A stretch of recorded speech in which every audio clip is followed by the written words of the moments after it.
Let's get this part out of the way first before we get started. G.I. Jane 2, can't wait to see it. All right?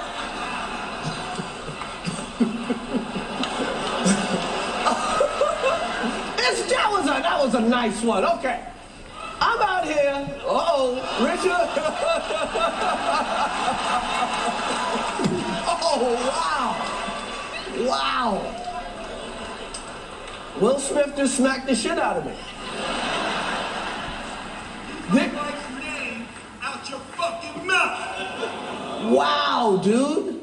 Yes. It was a G.I. Jane joke. Keep my wife's name out your fucking mouth. I'm going to, okay? Okay. That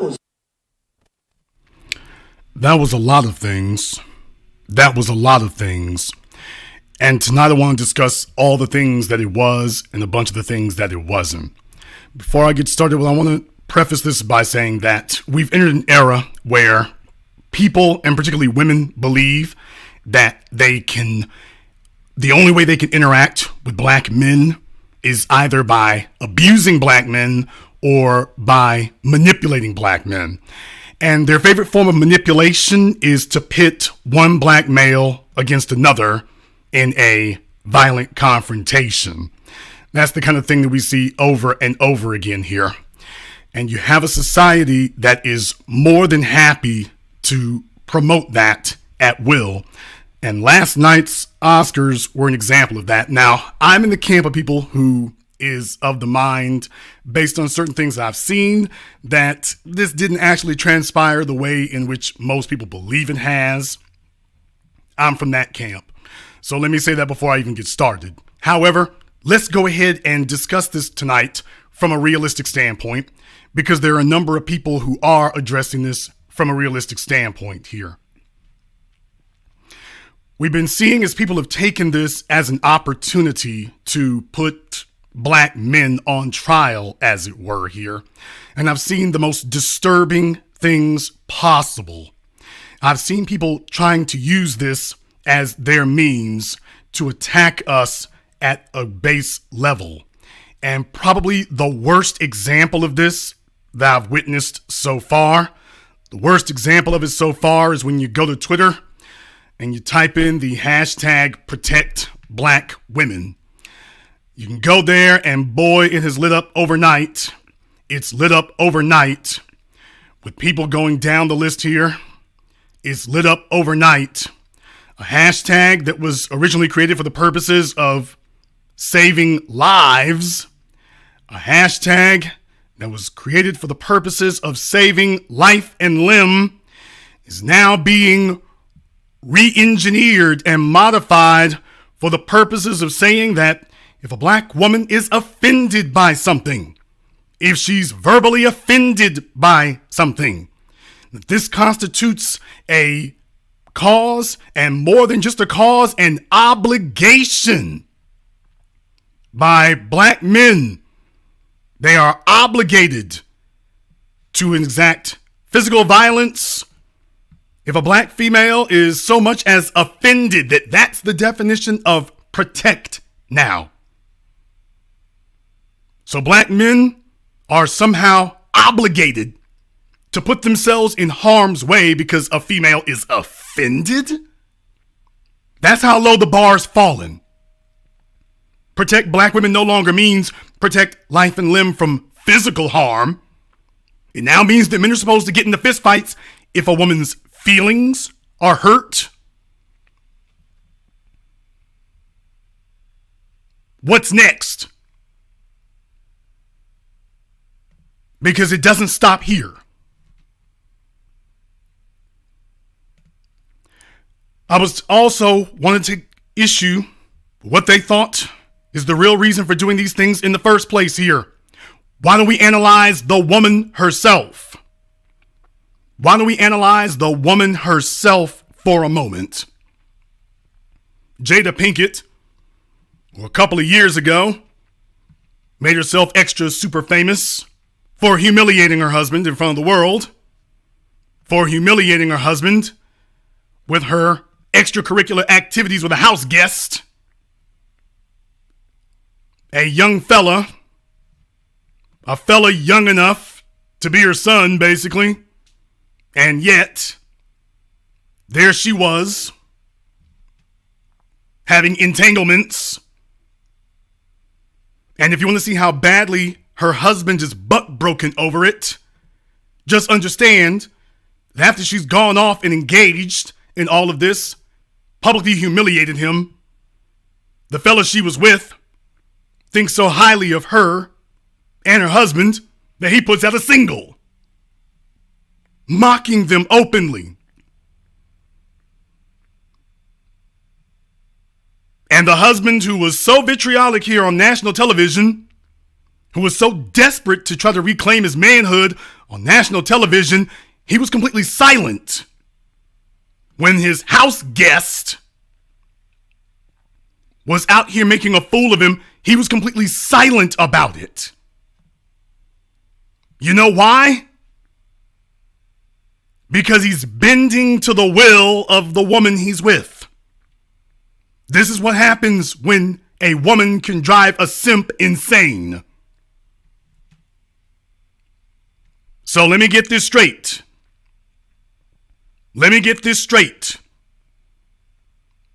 Chris Rock needs to keep Will Smith's wife's name out of his mouth, but Will can't keep his wife out of other men's mouths. And we're told that you are supposed to engage in fisticuffs over this. Never mind the fact that when she was confronted about it, she minimalized it. She played it down. Let's be very, very clear. That's the part I have a problem with. It'd be different if Jada Smith were wife of the year. It'd be different if she were a prime example of what women are supposed to be, especially for a man who is producing for them. It'd be different if she were a prime example of the kind of woman that every man aspires to be with, a kind of faithful woman who appreciates the sacrifices her husband made for her and demonstrated that appreciation with her fidelity and devotion. But she's not. She's been exactly the type of ungrateful, unappreciative, unfaithful, disreputable woman that brings misery to one man or pointless conflicts to groups of men. She publicly disgraced him in front of the world.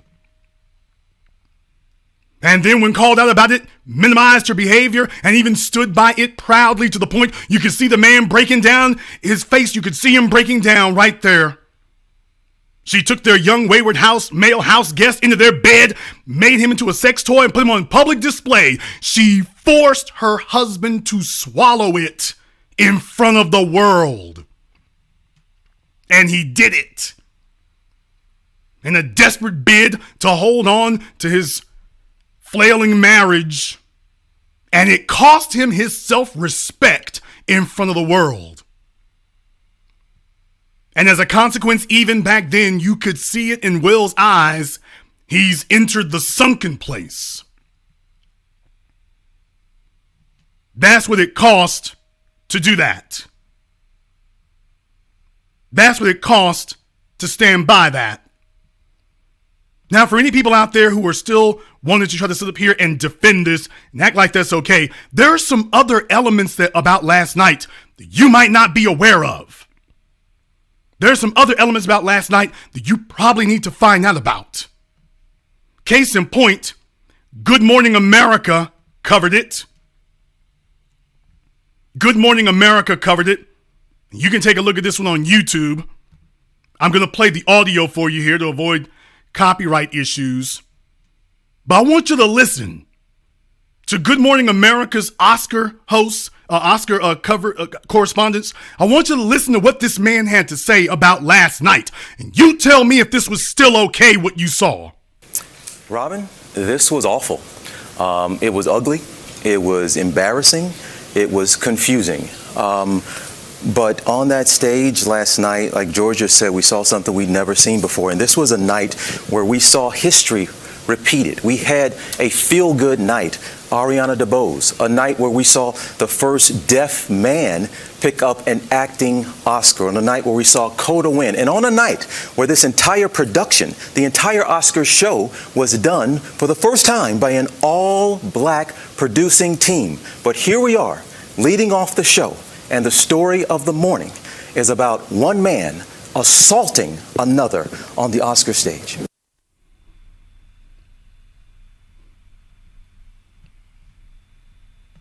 One more time. Pick up an acting Oscar, on a night where we saw Coda win, and on a night where this entire production, the entire Oscar show, was done for the first time by an all-black producing team.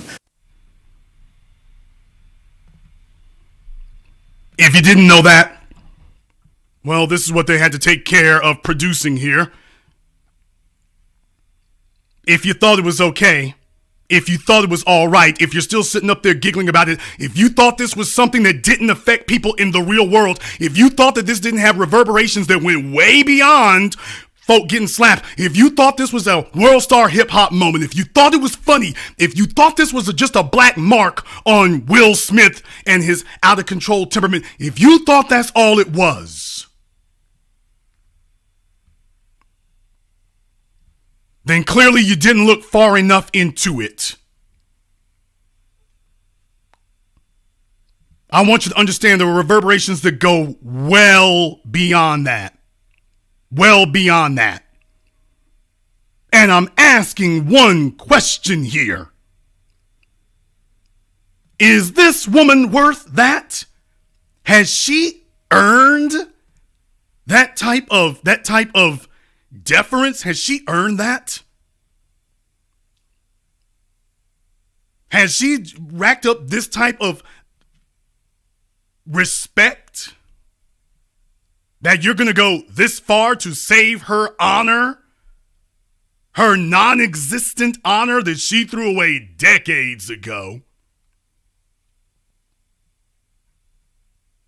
I'm just asking you the question, if you think this is funny, and if you think it's minor, and if you think this isn't a result of years of a man being emotionally abused and taken advantage of by the female that he is with, if you think that it's harmless, then you need to look well beyond yourselves, because it's one thing to sit up here and throw up silly hashtags on Twitter and try to exert your daddy issues onto the world. In the real world, this has consequences beyond them.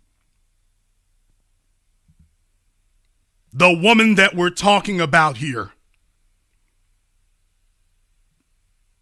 has she honored this man? I don't think so, because you see, if you want to talk about defending somebody, I wonder if Jada had the opportunity to defend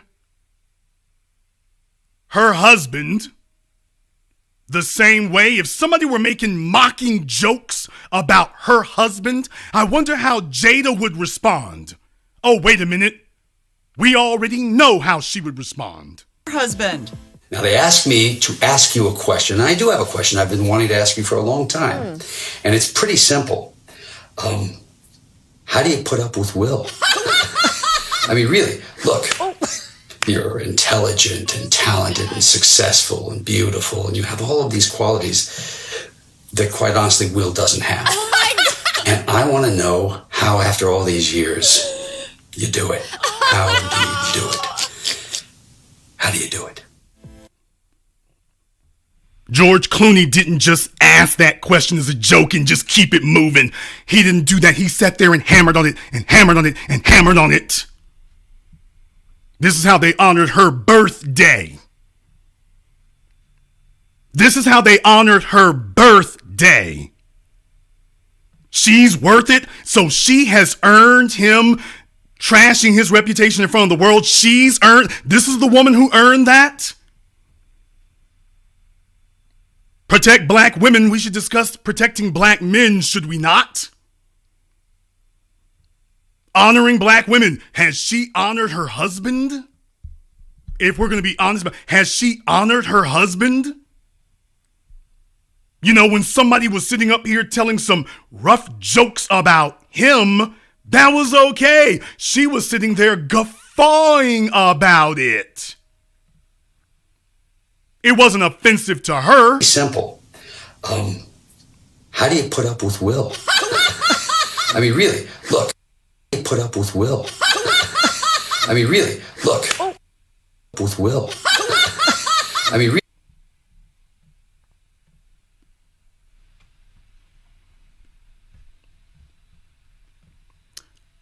good, honorable, decent, faithful. If the roles were reversed, she would do the same for him, right? We haven't created an environment where we have normalized the abuse of black men, right?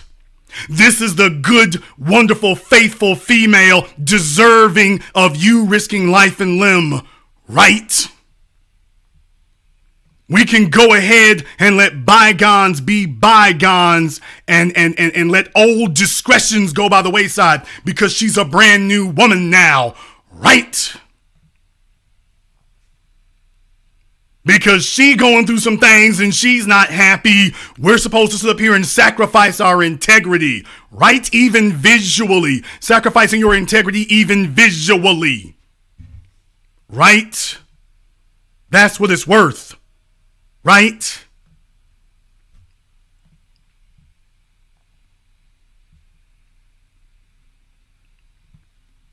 You've all seen how it started. Now let me tell you how it ends. Let me go ahead and discuss with you all how it ends. Because people don't think of it in those terms. Because it seems to be funny to people at first, but they don't think of it in terms of the real world costs. Let me tell you how it ends.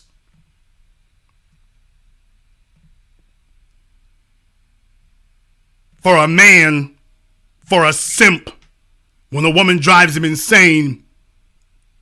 Y'all remember Kanye West? Kanye married Kim Kardashian in 2014. He'd already endured years of public mocking, pointing out his wife's sexual exhibitionism. I'm going to be kind here tonight, pointing out her sexual exhibitionism. Let's just say it like that. Kanye cared about this woman. Still does. Despite the obvious, still does. And Kanye ignored it all because he was emotionally attached to her. In a family that had emotional dominance over him, he was emotionally attached to her for a while. And the real problem is that Kanye expected that at some point this would pay itself off. He expected at some point that he would be given the same amount of respect that he had given this woman. Kanye expected that at some point his wife would stop being a punchline. She responded to that by going off and posing naked in other places. And you can say, well, he should have seen it coming, but the bottom line is, if you're going to be talking about abusing people in this regard, I want you to go ahead and understand where Will's coming from now. If you are to take these events seriously, and I'm certain that there is an emotional component that is sincere, or at least real, even if the events totally weren't. Kanye expected that at some point his wife would stop being a nationwide joke. She'd stop being a punchline and would become a princess. He waited years for that day to happen. That day never came. And as the years drug on, the world wouldn't let Kanye forget what he'd really married. And eventually he began to unravel. In a viral video, he was driven to the point that he tried to bully his ex-wife's boyfriends and associates into not mentioning her because they were making headlines. Do y'all remember that? First of all, I want to address Nick Cannon. Like, I understand that you used to date my wife, but, you get in an interview, don't mention my wife. If someone brings my wife up, you say, hey, I respect that man. I'm not speaking on that. Don't be making no suggestions like nobody fucked my wife. Now, the next thing is, with Drake. Yeah, I told you that what I need, what I'm looking for my spirit to take accountability is the fact that it's people making rumors or thinking that you fucked my wife and you're not saying nothing and you carrying it like that, that don't sit well with my spirit. You know, if I had a girlfriend from Chicago, her name was Renita, and then you was married to Rihanna, I wouldn't make no song called Riri. So when you're like, oh, I don't know where it come from, you too smart for that, bro. You know where that come from. Don't make no record with nothing that could be confused. Now, I told you, I didn't tell Pusha no information. The man's psyche was ravaged because his wife's sexual exploits tore him apart. His wife's sexual exploits tore him apart. And the world was perfectly fine with that. And once again, by the way, I couldn't help but notice the world once again was perfectly fine and considered it to be entertainment for a group of black men to be at odds with each other. The world found that to be particularly amusing. I couldn't help but notice that again. And here we are, one more time. They consider that to be sport. They consider that to be fun.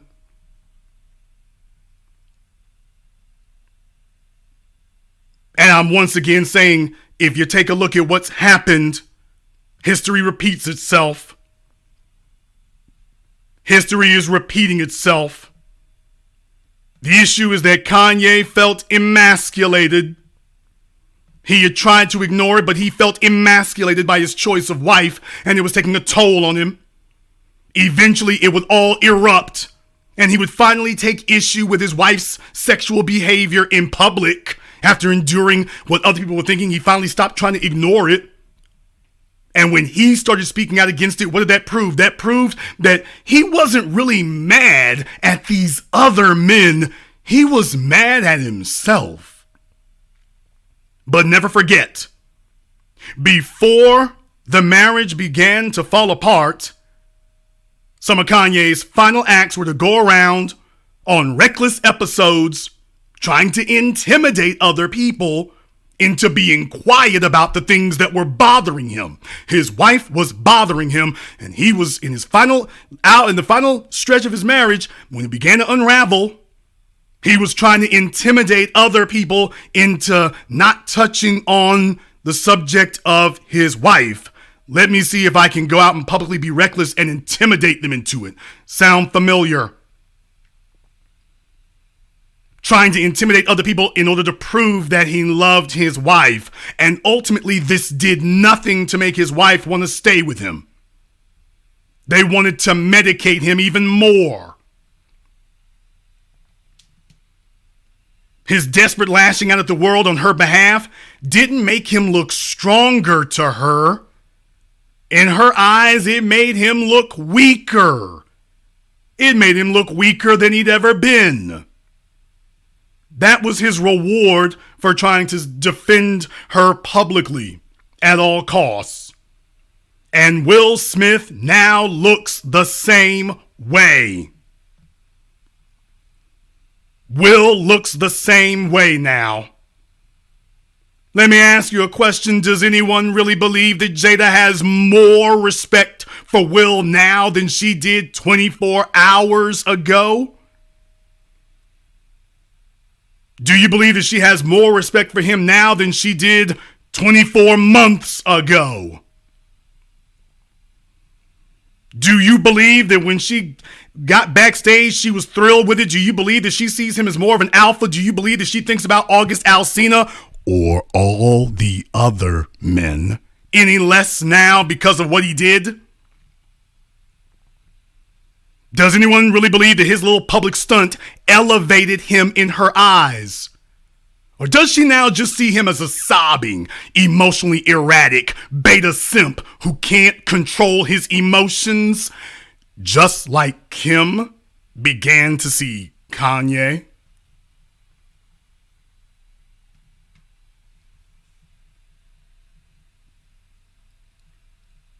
Understand something here. The bottom line is that the message that is being sent to everyone is that no matter how low class a female, no matter how disrespectful, no matter how disreputable she is, no matter how ungrateful she is of you, no matter how poorly she treats you, even if she humiliates you in public, you as a man are required, you're obligated to defend her in public, even if she has repeatedly humiliated you in public. This is not chivalry. This is slavery. This isn't a power move. It's a simp play. And this is what they're telling black men you have to be. That now it is no longer sufficient to protect them physically, that you need to be willing to do jail time, risk your career, risk your freedom, risk your life. Do you understand how many men get killed every year jumping in front of another man simply because some woman told him, ain't you gonna get over there and do something? She's not in any danger. Let's be very, very clear. She's not in any danger. Jada was in no danger. When you talk, it's ridiculous to talk about protect black women. She was in no danger. She was at a damn internationally televised event. There was nothing in danger except her non-existent honor. In other words, there's nothing to protect. But you're fantasizing that it's still there. And even worse, you're fantasizing that if you act like it's there, everybody else will. Here's the real crazy part about it right now. If you believe that all of this was authentic, understand something. There are a bunch of comedians out there, a whole lot more savage and a whole lot more street than Chris Rock. And all of them right now are sharpening their pencils. They are writing down hella jokes about your woman. They're getting ready to do it all. And they would love for you to run up on them. And if you attempt to do that, I'm just curious, where's she gonna be at if it goes down that way? Where's she gonna be at? If this was intended to make your wife a lower profile target, you just did the opposite. She's now a bigger target by more people than she's ever been. You can go look at DL Hughley's timeline on Twitter. I'm not going to run down the name of comedians. They're already right now working out their routines. It doesn't matter what Chris Rock does or doesn't do after that. There's a whole bunch of other dudes out there waiting. For all the people who egged him on and butched him up and giving him attaboys and whatnot, you're going to hear more of it now than you ever did. The Streisand effect. And this is going to be the Streisand effect on steroids.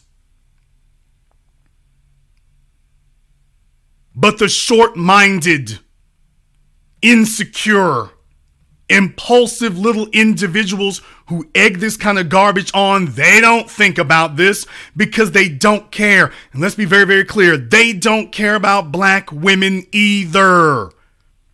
What they do care about is hurting black men. Now that they do care about.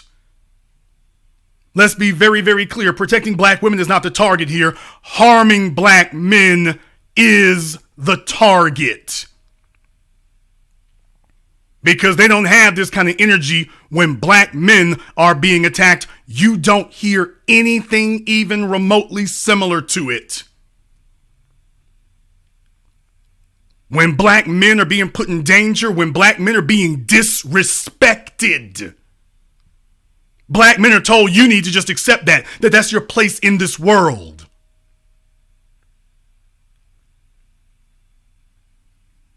We're told that it doesn't matter what Jada has done in the past. You ain't supposed to disrespect her now. And if you do, that qualifies you to get hands put on you. Oh, really? Because there are other people wondering here, okay, why are they not getting that type of reception here?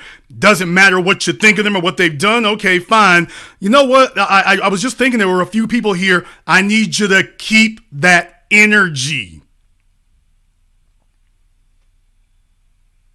Rapper Blueface got his car stolen by one of his chicks. She stole the damn thing, ran off with it and whatnot. Didn't hear anybody talking about protecting black men. Didn't hear anything about that. Where is that energy? Chris Brown has found himself repeatedly the target of people attempting to make outright lies and frauds on him to extort him. Year after year now, he's having to bat down one phony allegation after another by the supposed women who are claiming they need protection now. Where's that energy? Probably one of the most disgusting examples that we've seen here. This chick who was dating rapper Duty Low, she went so far as to falsely claim that this man had done something to her son. She went so far as to falsely claim that. I blurred out the word here and whatnot, but she claimed that he did something to her son. So she was trying to take out 2 black males for the price of 1. And I ask you, where is the outrage? Where is that energy? Where is it? Because we can't find it. While somebody wants to sit up here and act like we need to get ultra super ventilated over it.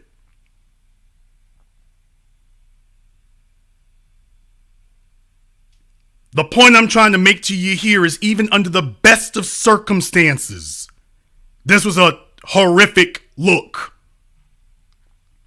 It's a horrific look because even if this incident were choreographed before time, staged, whatever, even if it were, the issue is that when you make an unacceptable event look like you've condoned it, then it encourages other people to try to top that the next time.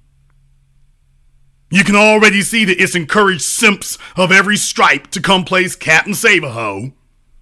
It's emboldened single moms and thoughts everywhere, all over the place, to insist that men need to be willing to go to jail to spare her feelings, not to spare her life, not to spare her physical safety, to spare her feelings.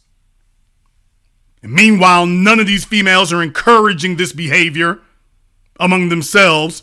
They're not willing to pay a traffic ticket for a man, much less fight another female. I got to be at work Monday. I can't be doing that. But now you're trying to dictate it so much as your feelings are offended. And by the way, that's an ever increasing, ever expanding list. It'll never be good enough. It'll never be good enough. No matter what you do, it will never be good enough. That is why when a man becomes a simp and he gets a woman who starts twisting those dials, she is going to drive him insane.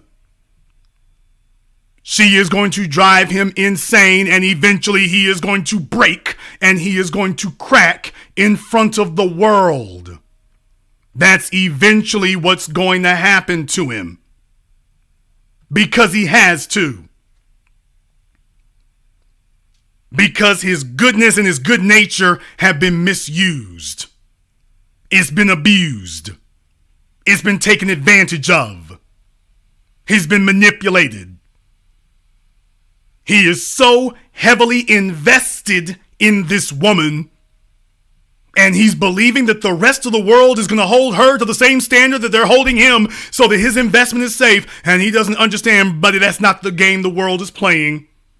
The world is here to destroy everything you have. And understand something I've watched many a time where they have allowed folk to manipulate 2 black men and to, quote, confronting each other. Some female has sat there, egged it on, instigated a fight between 2 men. One dies, one goes to jail. She steps over their bodies, and next thing you know, she's back in bed with August Alsina, whoever else you can find. And the Twitter mob will be sitting there cheering and clapping. The Twitter mob will be sitting there cheering it and clapping for it. They won't be condemning her. They'll be telling her, you go, girl.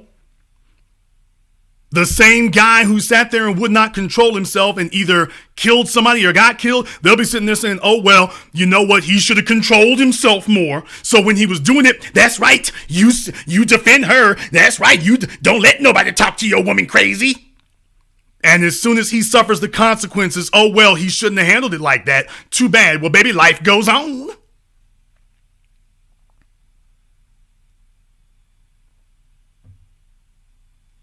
We've gone beyond what's sensible and rational. This is now just pure exploitation. That's all this is now. And we've been told it's forbidden for us to discuss that. The truth of the matter is that I kind of feel sorry for Will now. I kind of feel sorry for Will in a way because there's not a man listening to me right now. Can we be very, very clear? There's not a man listening to me right now whose good intentions were not misused and abused. There are many of you listening to me right now. Most of the men listening to me right now, you have been definitely emotionally abused, psychologically abused. Your good intentions and good heart has been taken advantage of. Many of you have been physically abused. I'm in that number myself, by women that you've upgraded, by women that you've invested in, by women that you changed their lives for the better while she's running around trying to get booed up with Tupac and all the other thugs. And when that failed, here she comes to you and you still opened a door for her. And she repaid your generosity with viciousness. She told you that you don't need to be respected. Every black man listening to me right now has had a female look him in his face and say, I don't need to respect you. Then turn around and be shocked when you are no longer protecting or providing for her after she's looked you in the face after everything you've done and she told you she doesn't need to respect you.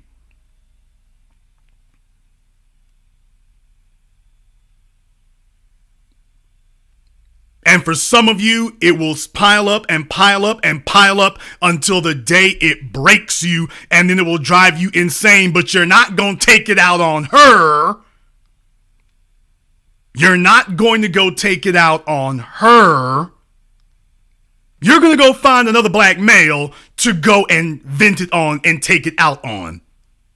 Because that's what you've been manipulated into doing. You're going to go find some other black males to go at. Because you've been emasculated so badly, you don't feel you have any other recourse. But we can see what's really sitting inside of you. And we know where it really comes from. And it's not the men around you. It's not the men around you who did this. It's a malevolent society and a vicious anti-black male feminist culture that is now raising 80% of the children. Raising the daughters to hate the sons and raising the sons to hate themselves. And the results in society tell the tale. And this is why you can go on your social media and you can see a never-ending stream of them today. A bunch of butt-broken males acting in complete cuck fashion for a female that they know is not worth it. But can I just go ahead and tell the damn truth about it? So many of you, so many of the black males on social media caping for this. It is because you're already broken, starting with your mother. I'm about to lose a bunch of subscribers. I gotta tell the truth. You identify with this, you're okay with this because you've watched black men be emasculated their whole lives, trying to please a woman who simply cannot be pleased. trying to honor a woman who has no honor, trying to respect a woman who is devoid of respect, and eventually that treadmill is going to rip you raw, or it's going to destroy any semblance of respect for yourself that you have. So they're out there caping, but they're not trying to save Jada, they're trying to save their mothers.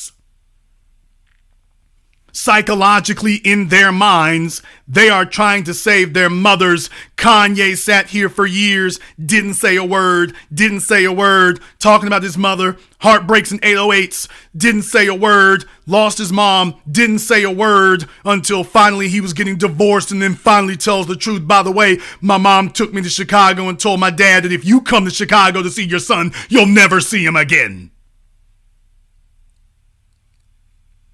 And then he comes out and names an album after Donda.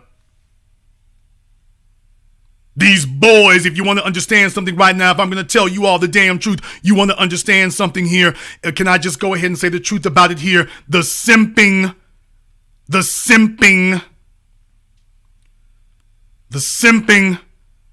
of your black males begins in the home with their mothers. Truth be told, it begins in the home there, trying to turn the image of the whore into the housewife, trying to redeem that destroyed vision of the first female in their lives, and not understanding that the whole society is contaminated now to the point that it doesn't matter where you go. You're going to encounter this everywhere. What do you think's going to happen to his psyche when he tries to reconcile these two irreconcilable positions? The results are obvious and devastating. He's gonna come apart at the seams. He won't make it. And there won't be anything you can do to put him back together again. If you want my predictions about where things go from here, you already know what it's going to be. The past is the best indicator of the future. Will Smith has sat and heard many people make jokes about him and his wife many a time. What in the hell happened here? If you take these events at face value, what happened here? What happened here is that putting a spotlight on his wife is reminding him of everything he gave up and he's lost. Because the truth of the matter is that Will is really just a soft cookie dough type of dude. And I'm not saying that to be disparaging about him. He was always a kind of misfit kid. He was always a kind of awkward kid. He laughed at the wrong jokes. Your anime and comic book collection. That was always the kind of guy that he was. I'm not besmirching that. That can be okay. That can be okay.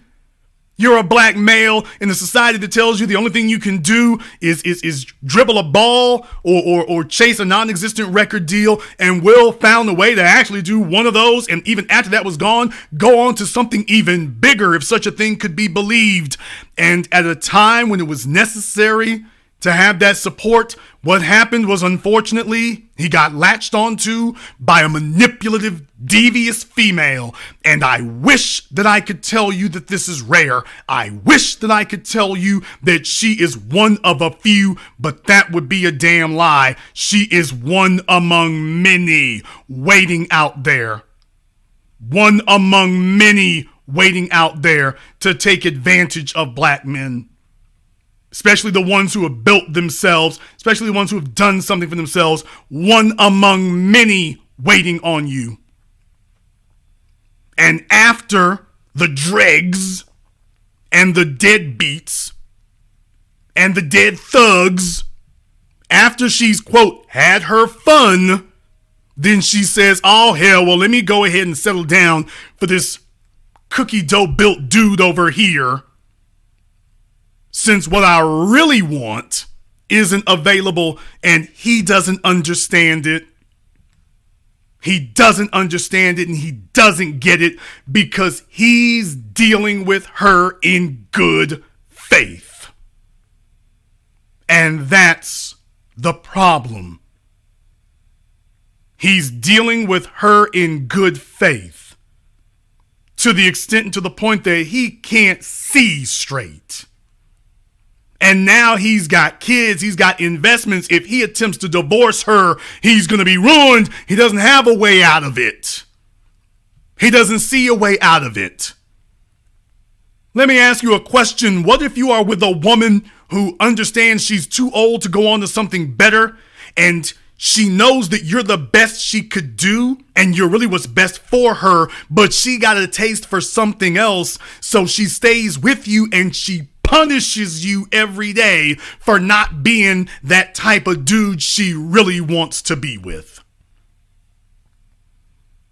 What do you do under those circumstances when she stays every day to make you feel bad? She stays every day to exploit you. She stays every day to make you feel worse and less than. You've laid the world at her feet, and that's still going on, and you have a society that's telling you that you should be the one who is grateful for it. No matter how much money you've made, no matter how many accolades you stacked up, no matter what you've done to reshape the world, you're still told that the best you can do is to sit there and be a simp, to give up your dignity and self-respect, and you should be thrilled to do so.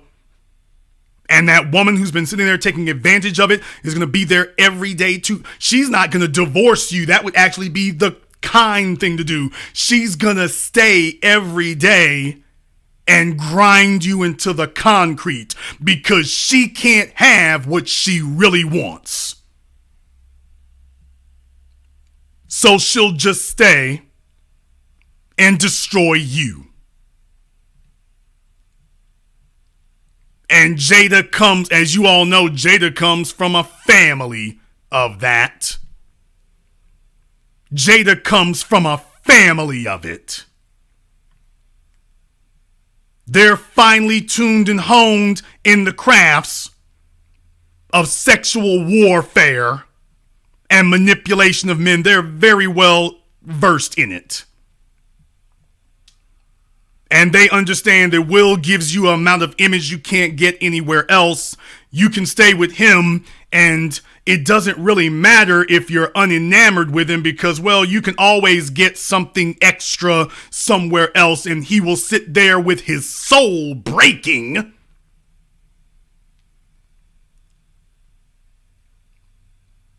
He'll sit there with his soul being crushed to ashes while he has run himself into the ground to do everything for you that he didn't see men doing before, that he was told that men weren't doing before. He was told that this is what a man's supposed to do. A man's supposed to go off and go conquer the world and then lay that at the woman's feet, and she will be grateful. People, that's basic Sigmund Freud right there. That is appealing to the mother.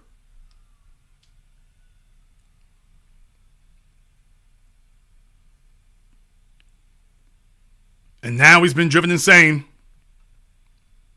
Let me tell y'all something here, whether you think it was authentic or not, let me tell you something right now. The very next time that anybody accuses Will Smith of doing anything to them, anything at all, tell me, what will his defense be? How is he going to defend himself against that? If somebody accuses Will Smith of hitting them, assaulting them, yelling at them, berating them, and understand next time it'll probably be a female who does it. If anybody accuses him of that, what is his defense going to be? What is he gonna do? What is he gonna say next time? Well, Jason, that wouldn't happen to Will.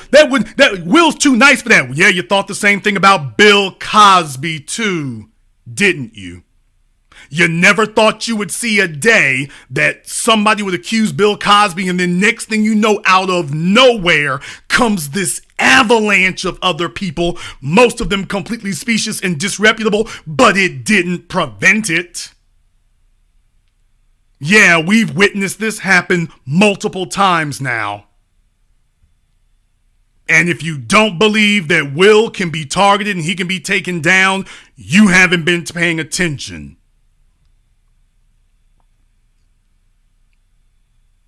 Black men today are encouraged to become the best versions of themselves. They're encouraged to be extraordinary, and then they are to deposit that at the feet of ungrateful women. And in the process, they simp themselves out, and the only possible outcome is to drive yourself absolutely insane.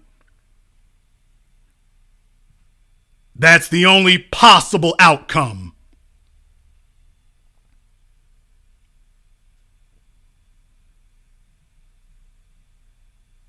Those are my thoughts on these events. If you are new here to the business, welcome to the program that laid the foundation upon which all of these other folks on YouTube have been taking their philosophies from. I'd like to thank you all for being here tonight. Click that red subscribe button. Click that yellow notification bell. Make sure that you stay tuned in what we do here. YouTube does have us under a shadow ban because this type of commentary is not the thing they want to promote. But I'm encouraging you to go ahead and keep up with us here anyway. If you liked what you heard here tonight, make sure you subscribe to the channel. I put up a poll here earlier today. Has Jada's behavior earned Will Smith fighting over her? The answers were yes, no, and doesn't matter. The yeses were 4%. The doesn't matter how she acts were 8%. The no, she repeatedly embarrassed him, 87%. So if anyone wants to know how that turned out, that's how it went. In a day and era where so many men today are living without a purpose, where so many are being robbed of any idea of what that could be, you are leaving it in the hands of other people. You're leaving it in the hands of people who have outright scorn at best and utter contempt for you at worst. And we're told that this is the best we could do. And I'm not going to do what I usually do. I know a lot of you would expect I'm going to use this as an opportunity to go after Will. No, what I'm telling you is that Will here, at face value, this is what happens when your self-esteem has been destroyed. You're trapped in a marriage. You have sexual access to other women, but the problem isn't sexual access. The problem isn't sexual access. He's built the life for himself that he wants. Do you all understand something here? Will Smith, when you take a look at where the man has been, Will got into the rap game back when it was still rapping. Will got into the game and he did everything that he could. He lost it all, got it back, lost it again, and then still kept striving. Something that would have broken somebody else, something that would have destroyed somebody else, and did destroy and break a bunch of the others. Will kept digging and overcame that. That's a man who's driven. That's a man who knows where he's going, and he's not going to be stopped despite the odds. There's something really big he's going for. And what I'm telling you is that the really big thing that he was going for was family. And when you hear Will Smith, what does he say about the wife and the kids and whatnot? Every word out of his mouth is just accept them, accept them, accept them. Will is desperate for an environment of acceptance. This tells you what he was raised in. He's desperate for an environment of truly feeling accepted. And he put that in the hands of this woman who said she is intelligent and articulate. And it is a shame that we have to say you have to watch out for these calculating females. I used to be able to tell you that, you know what, if you go off and go get a female who is intelligent, you'll probably do pretty good there and whatnot. But now we have a bunch of manipulative, book smart females, and they go off and they learn these things, and they can go get degrees, or they can get really, really educated and knowledgeable about all types of esoteric manner, and they don't have the hood rat ebonic speech or any of that, and they are as manipulative and vicious as they can be, and looking for someone to take advantage of. And they know how to spot a producer and a man who's inclining, and she knows how to get her hooks in him. And she's going to tell him everything he wants to hear. She's going to give him everything he's been thinking about. And as soon as he's got that, as soon as she's got him on the hook, snatch it. And that's where he is today. But he's not alone. There are a bunch of the rest of you who are watching this right now. There are men around the world watching this right now. And this is your story. This is your story. You were told that men were the bad guys, and then you found yourself in a position where you are forgiving the outrageous. You're being told that men are irresponsible, and then you're sitting up here excusing the inexcusable. You're being told that you're here to be a bullet sponge. When the bullets start flying, you're here to soak them all up on behalf of someone else. And you're doing it because you believe that there's going to be a payoff for your investment of yourself. And then the payoff never comes. All it does is rip you apart. And that's where he is now.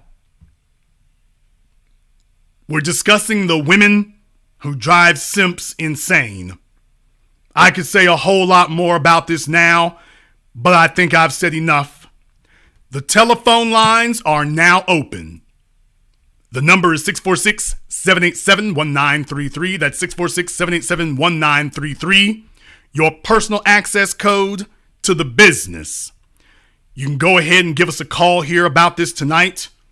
We're discussing Will Smith's Oscar assault and the root cause of it here, how women drive simps insane. And I hope that this has removed some of the illusion some of you had that a simp is broke. There's a lot of very well-off, very financially affluent simps out there. There's a bunch of professional alphas. They are alpha males in the workplace, but they are complete broken beta males when they get in front of a female. It's particularly the female that they have given themselves to.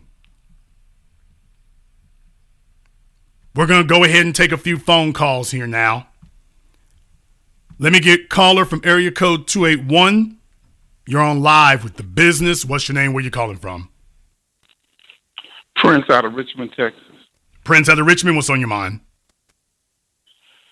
Jason, this is one reason why, one of the main reasons. One, I want to apologize because, well, I kind of looked at it differently, and this is what has always gotten me, that I feel like it's just not her, but the institution of marriage, that a man should stand up for the institution. But as a woman, I'm assuming what you're telling me. I'm not trying to get you in no trouble.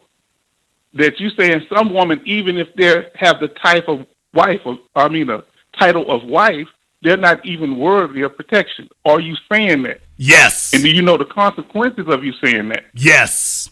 The consequences of me saying that are to set you free.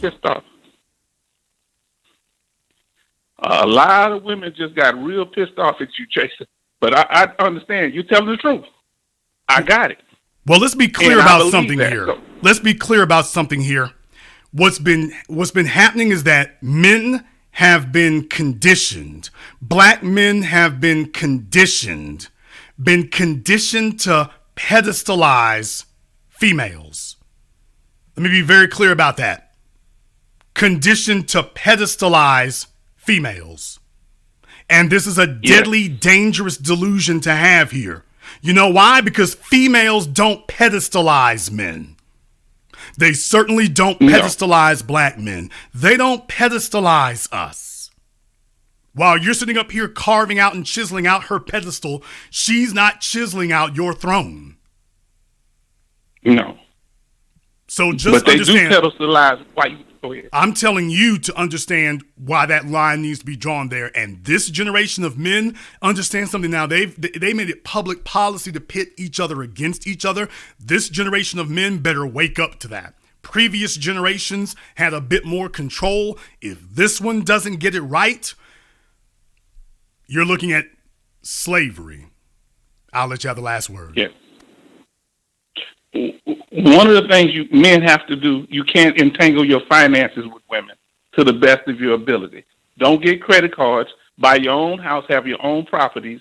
Have a prenuptial. That's not going to stop her. You can't put out your house if you're married to her. You just can't put out. But that'll put you in a more stable situation. Because once a woman feels like she has you stretched financially, she really starts cutting up then. Or she can't run your pockets.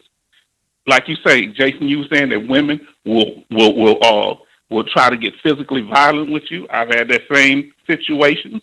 I understand when they can't control you, and it actually starts, we pedestalize our mothers. We're taught that, and that's one of the biggest problems, that we shouldn't do that, and we shouldn't teach our sons or daughters that. And in addition to that, I see how she pedestalized that white man, George Clooney. You see how she was giggling and laughing with him. That's the behavior emotionally to him. That's the behavior that gets drilled into you, and the results are devastating. Thank you very much for giving us a call here tonight, Prince. Let me get caller from area code 571. You're on live with The Business. What's your name? Where you calling from? What's going on, Jason? It's Official MGTOW out of Woodbridge, Virginia. Official MGTOW, what's on your mind? What's going on, dog? B1 Black first. I'm going to keep it short and sweet, man. Everything about what happened last night, that was beyond beta and beyond off code.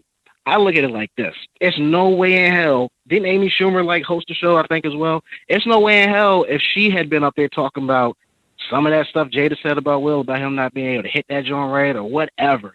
If she would have been up there clowning that man, it's no way her bald-headed ass, and yeah, I said it to quote you, it's no way she would have got her ass up there and did anything. I'm going to just leave it at that. B1 Black first. Thank you very much for giving us a phone call tonight. Let me get caller from area code 405. You're on live with The Business. What's your name? Where you calling from? Yeah, this is Black Johnson from OKC by way of Phoenix. All right, Black Johnson, what's on your mind? Hey, real quick, man. First of all, Jason, man, I want to say just a big thank you to you for everything that you've done and dropping the game and educating us.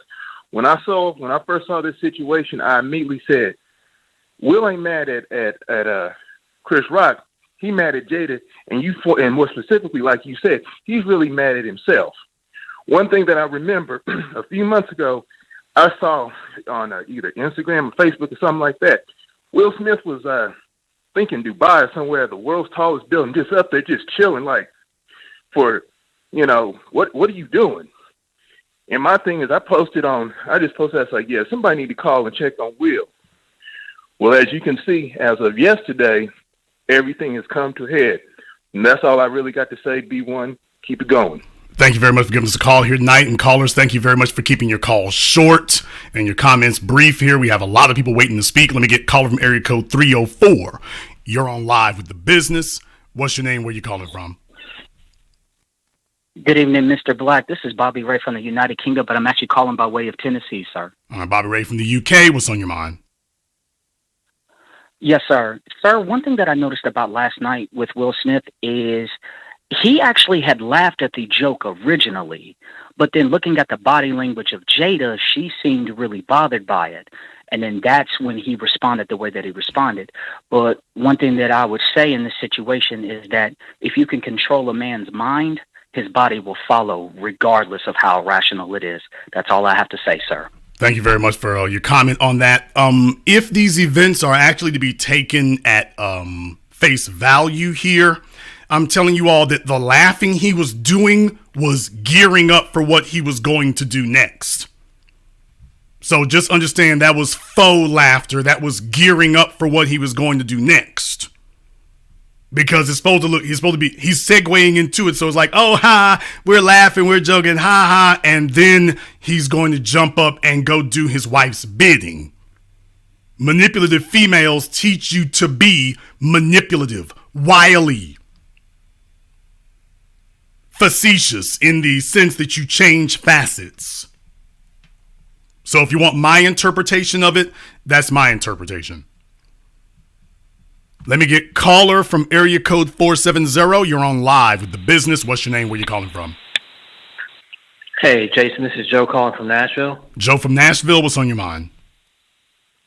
Hey, first of all, I'd just like to say this is one of the kind of a State of the Union type of episode tonight. I mean, this is going to be a classic just because of the importance of this for all the brothers to hear this.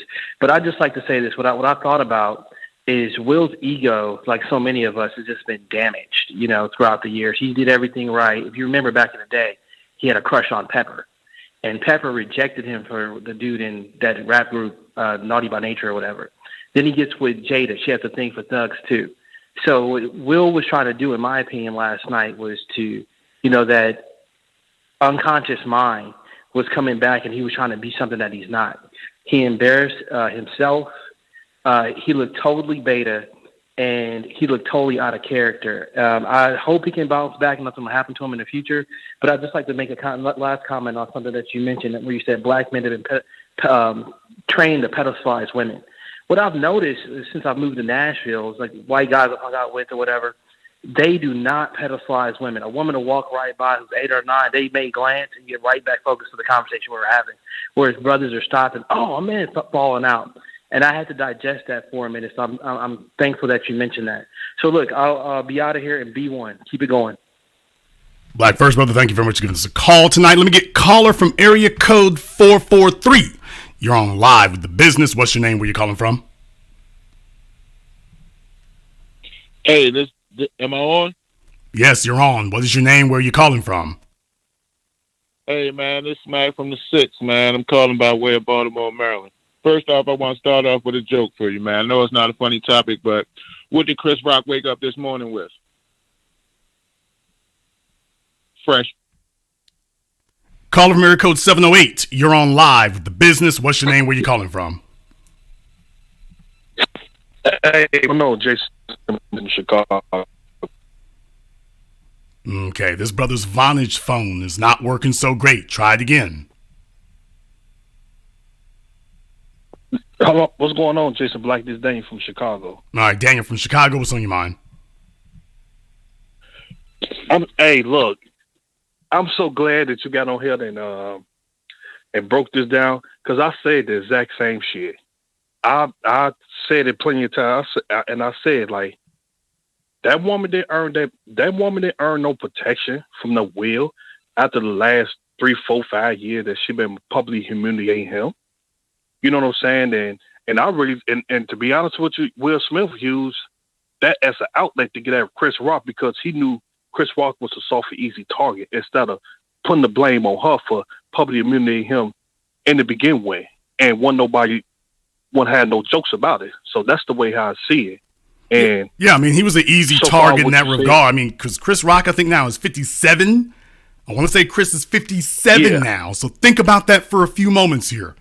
Will Smith is like, 6'2" or so. Definitely got an athletic pedigree to him there. And Chris Rock is 57. If I remember my ages correctly, he's 57. So yeah, he was going after, of course he was going after a soft target.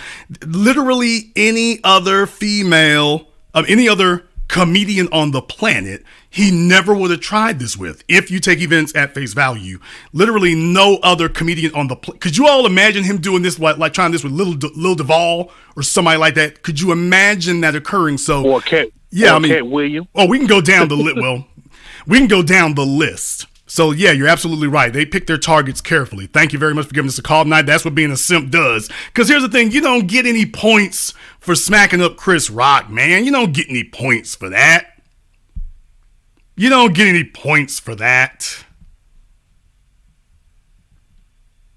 Well, where are the points you get for that? Caller from area code 704. You're on live with The Business. What's your name? Where you calling from?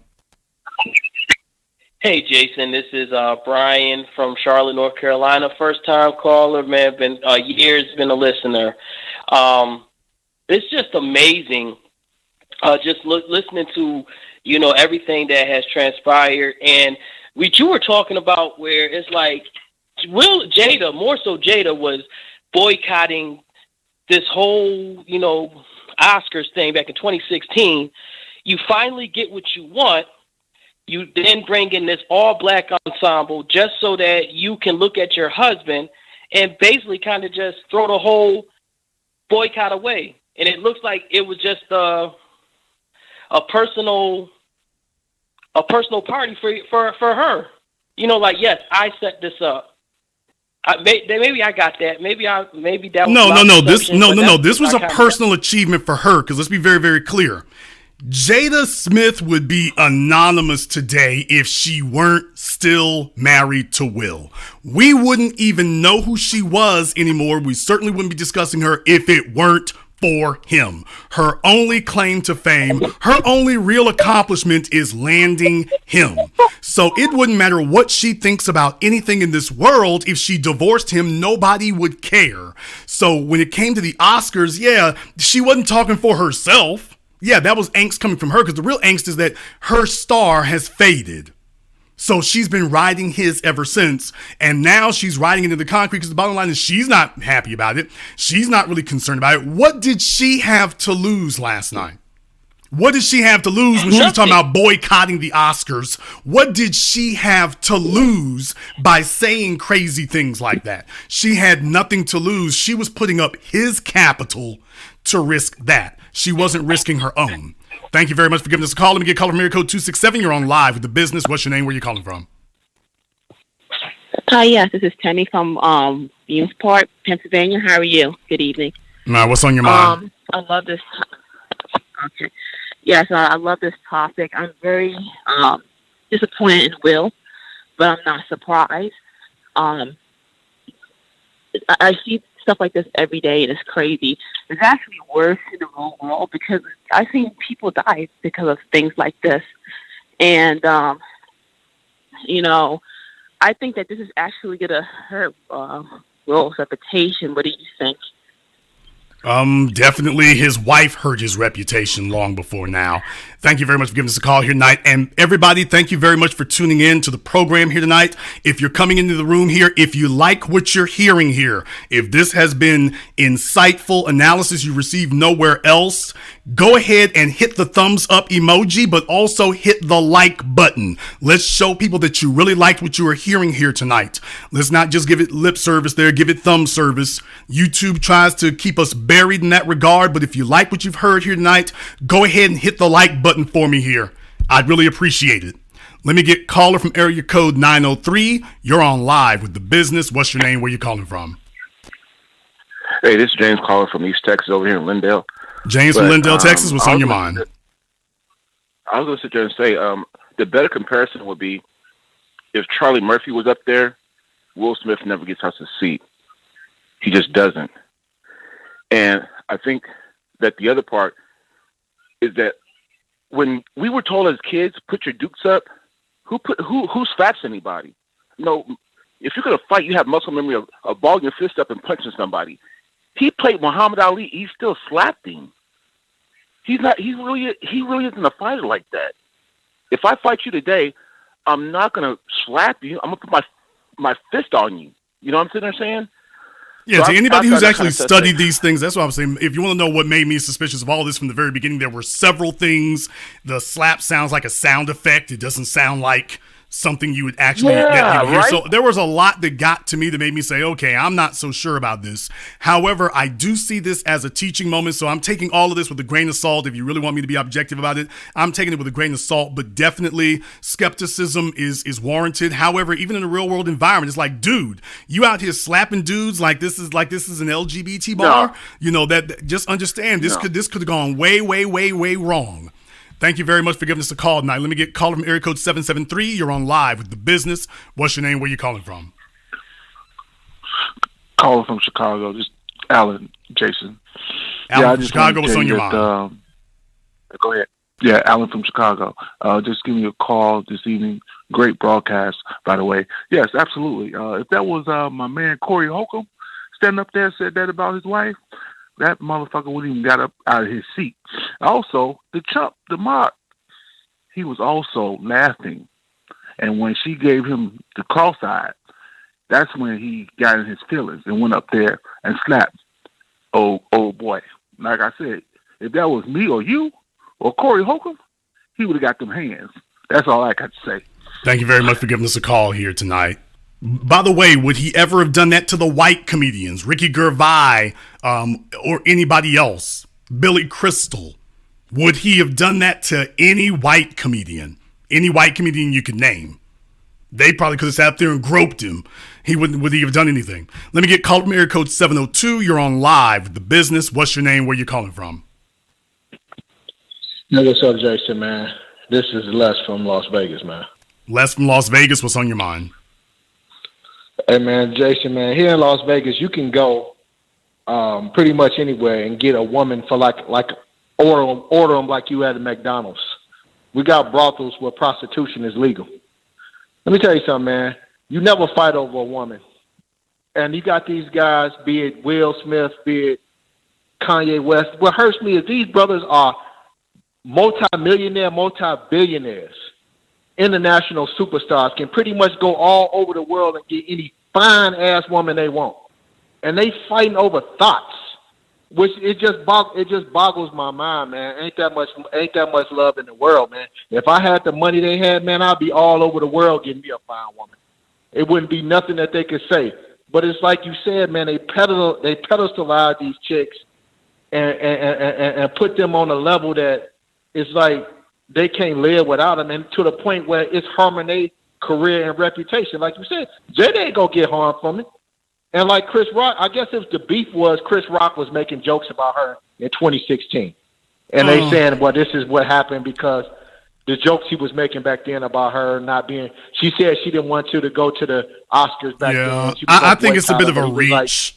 I heard that too. I mean, I know people are trying to make those connections and stuff. In my opinion, I'm like, that was so long ago. That's a bit of a reach. But it's also one of the things that makes me say, okay, I'm kind of questioning the validity of what I'm seeing here. And it'll probably be years and years before anybody actually admits it. Why didn't they have security escort Will out? You know, there's a number of different questions you can ask here, but certainly that has me questioning it. But definitely, I wish I could say that this was isolated to guys who were, quote, multimillionaires. Dude, you got guys working, you know, at Target, exercising the same mentality. So it really doesn't matter about the level of income. It really matters about the level of self-respect you have for yourself. When you elevate a woman's value above your own, and I understand as men, you're conditioned to biologically think that you're supposed to sacrifice yourself for women and children. And biologically, we are. We're not supposed to sacrifice ourselves for abusive women and ungrateful children. And what's happening now is we've entered this abusive situation. This is no longer a protector and provider situation. We've crossed out of that. We've crossed over into wholesale abuse and being told that that's what we're supposed to be. And these fellas are cracking under the pressure. Thank you very much for giving us a call. Now let me get a call from area code 225. You're on live with The Business. What's your name? Where you calling from? This is Quinn out of Baton Rouge, Louisiana, brother Jason. How are you? Quinn out of Baton Rouge. What's on your mind? What's on my mind? What's on my mind is that Jada made Will's night her night. She took all the flame. That's all we're talking about. The man just won an Oscar. And now she, attention star, over 50-year-old woman, he should have never married her. And I want to hear your take on that. Definitely, like I say, she knew when to pounce on him. She knew when to pounce. She knew how. Yes. Just like Ciara with Russell Wilson. Take a look at that. Two black men, they get divorced. Yeah. They meet some calculating females who come from a more street culture than he does. He's just a really soft, square dude who's trying to be, quote, a respectable black man. They met some devious, calculating females who were completely ungrateful, and they knew exactly what to say to tickle his fancy, suckered him in, showed him things he hasn't seen before, or showed him what he thought he was waiting on. They played the role enough. And this is why it's really important for men. Fellas, y'all have got to put a woman through her paces. You can't sit up here and let some internet fraudsters tell you, take what I taught you about 6 months. Well, you know if she's wife material within 6 months, but you don't know if you're going to marry her until a couple of years later. You know why? Because a person can't be fake that long.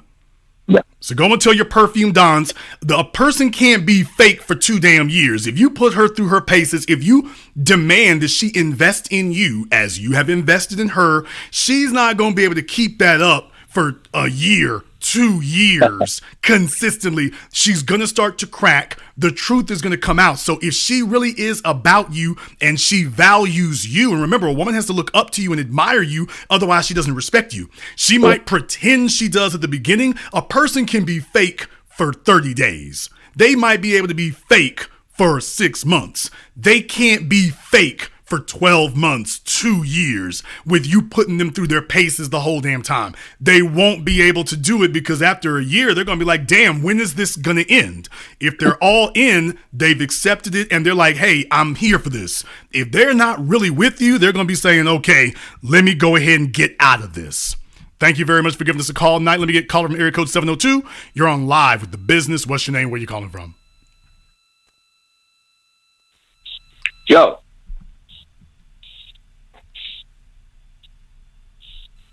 It's me.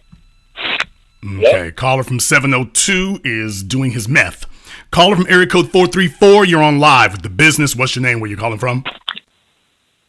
My name Jay Higgs, calling out of Raleigh, North Carolina. Jay Higgs out of Raleigh. What's on your mind? Man, when you talk about the abuse mentally, physically, emotionally, I experienced it all, man. And it hurt even more just seeing Will as how much he's done for Jada, and just a scandalous, ungrateful ass shorty like that. She don't deserve it, but that's my take on that, though. Thank you very much for giving us a call here tonight. I want to thank everyone, by the way, who has contributed to support tonight's program on PayPal, Cash App, or the Super Chat here. So I see you there, Cross Roofing of Atlanta. Thank you very much here, and to everyone who's supporting the program tonight. We appreciate that. As always, let me get caller from area code 618. You're on live with The Business. What's your name? Where you calling from?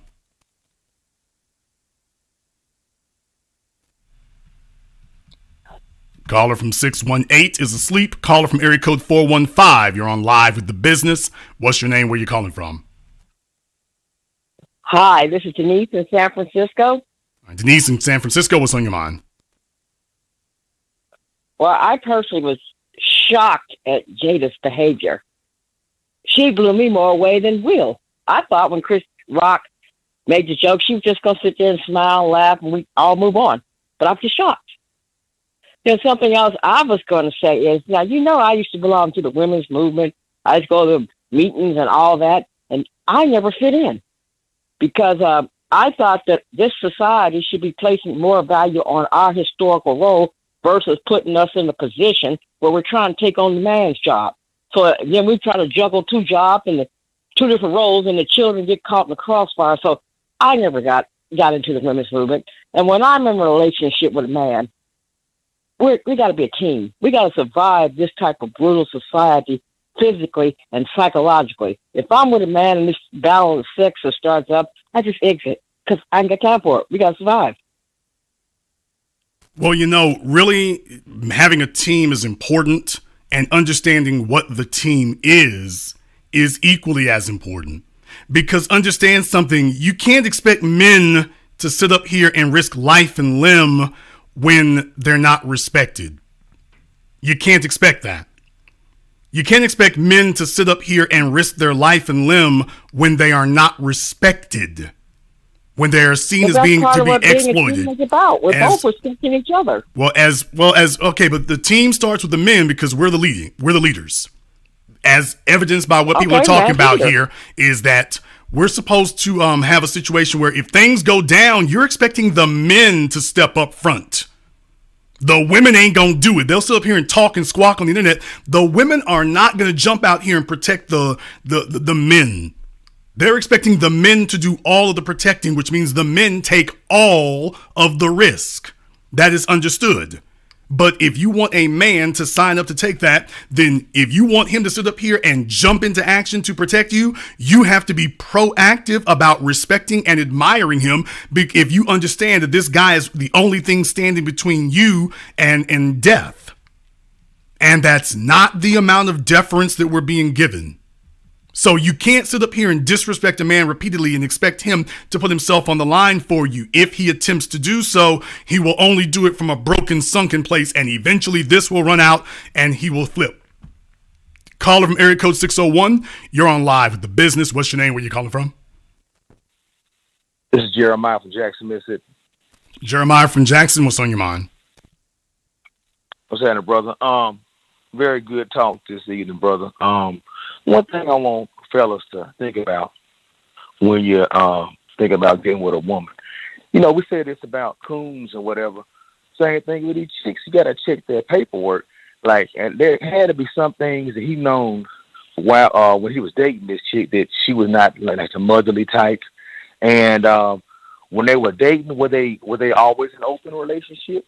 And I think it's better if you're building, if it's possible, to try to keep the woman that you're building with, and don't go out there and get somebody that's lashing out. This is Robin Givens 2.0. No, Well, same thing happened to Mike Tyson. You can't have an open relationship with a woman who's given birth to your children. You can't be in an open relationship with a woman who is charged with being the mother of your children. A person can try it, but that doesn't work. So just understand, either you don't care about her, because the only thing a woman brings to a relationship is herself. And by that, you all know, for the folks who are new here tonight, what that means is that a woman doesn't bring any of these things the man brings. We bring the protection, we bring the provision, we bring all those other things. The woman brings herself and her capacity to aid the man in his mission in life. We don't get your protection. We don't get your provision. We don't get your social status. We don't get any of that. All a man gets in a relationship with a woman is the woman. Which means that we're risking a hell of a whole lot. And when you require somebody to risk a hell of a whole lot, and then they wake up one day and is flipped snake eyes, either because he didn't know the game, he didn't understand how wily and devious they can be, he was living on girls who are made of sugar and spice and everything nice, he was swallowing the media narrative, he was swallowing what his mother told him, swallowing what his father told him, and he bet the farm on it. Hell yeah, he's gonna break. Caller from area code 646, you're on live with The Business. What's your name? Where you calling from? This is Onan from Queens. Onan from Queens, what's on your mind? Yeah, so I was very disappointed in Will Smith. I'm totally over the Will and Jada situation. Ever since he had entanglement with August Alsina and her basically castrating Will in front of the world, you know, it's just sickening to see these two. But I'm disappointed with Will because, you know, throughout the 90s and 2000s, to me at least, he represented a positive black image within the media, right? And there were so few at the time, right? And he might not have been perfect, but I think that he was able to speak to a generation of young black men and inspire them to be good, upstanding citizens while also being cool. So the downfall that he's taken is really disappointing. And I'll leave it at that. Thank you very much for giving us a call here tonight. I mean, that certainly serves her interest, doesn't it? I mean, by bringing his stock down, you know, they push you and egg you on and egg you on. When you're with somebody who has contempt for you, they keep pushing you and egging you on. It doesn't matter how faithfully you serve them. They're going to just keep pushing you and egging you on because they need you to have a downfall at some point. They need you to be able to fall off at some point because at some point they want to have the ability to truly look down at you. And maybe she wasn't able to get the money, the status, the success in Hollywood, but if she can drive you to become emotionally unstable, then eventually she's going to get to a point where it's like, okay, I never got the money you did and the success and status, but I was more disciplined than you were, and look what you did to yourself. When you think about it, that's really a diabolical way of evening out the odds. Caller from area code 617, you're on live with The Business. What's your name? Where you calling from? Hey, this is Jason. I'm calling from Boston. Jason from Boston, what's on your mind? I woke up this morning. Thank you. I woke up this morning and I'm following social media and television, and I hear about at least 95% of black women applauding what Will Smith did. And also a lot of brothers were applauding the same thing too. You mess with my wife, it's the nuclear option and stuff. All I got to say is regular black men do not try this at home. These women, the whole narrative about black women not protected is so untrue. How many brothers right now in prison over a woman, killing a dude over a woman? There's a young Jamaican brother a week ago in New York. He's standing in line at Dunkin' Donuts waiting to order his food. A black woman in front of him thought he was staying too close. So what did she do? She called her boyfriend. He showed up at that Dunkin' Donuts and shot him 3 times in the head just because she thought a dude was disrespecting her by sitting too close. So this whole narrative about protect black women, a guy says something you don't like, but assaulting him, I think it's very unfortunate. I don't want any black men out there thinking that you have to go out there and assaulting other people because your wife felt disrespected. That's all I have to say. Thank you very much for giving us a call tonight. You know, with all this talk of so-called toxic masculinity, with so much talk of that, I'm just wondering here, folks, can we discuss toxic femininity? Can we discuss toxic womanhood? Can we discuss how it destroys the men, the boys, the sons, the fathers? Can we discuss the out of control, rampant, runaway culture now of toxic femininity? How they cultivate simps, turn their boys weak, penalize them either for, quote, being weak or not doing their bidding, which is really the real thing, is that they're not men anymore. They're supposed to be pets. They're supposed to be pets now. Caller from area code 501. You're on live with The Business. What's your name? Where you calling from? Hey, Jason. This is Ellery out of Little Rock. Okay, Ellery, what's on your mind? Hey, I got a couple of things. One, I just got a notification on Twitter that Janet Hubert, the original Aunt Viv, is now defending Will Smith for what he did at the Oscars. And my second thing is, what would have happened if that was Steve Harvey or even Martin Lawrence that was up there, will Will be slapping one of them? So those are the only two things I got to say on that. Thank you very much for giving us a call tonight. Let me get caller from area code 205. You're on live with The Business. What's your name? Where you calling from? Yes, this is Kim. I'm calling from Harrytown, Alabama, about 10 minutes away from Birmingham. All right, Kim from Harrytown, what's on your mind?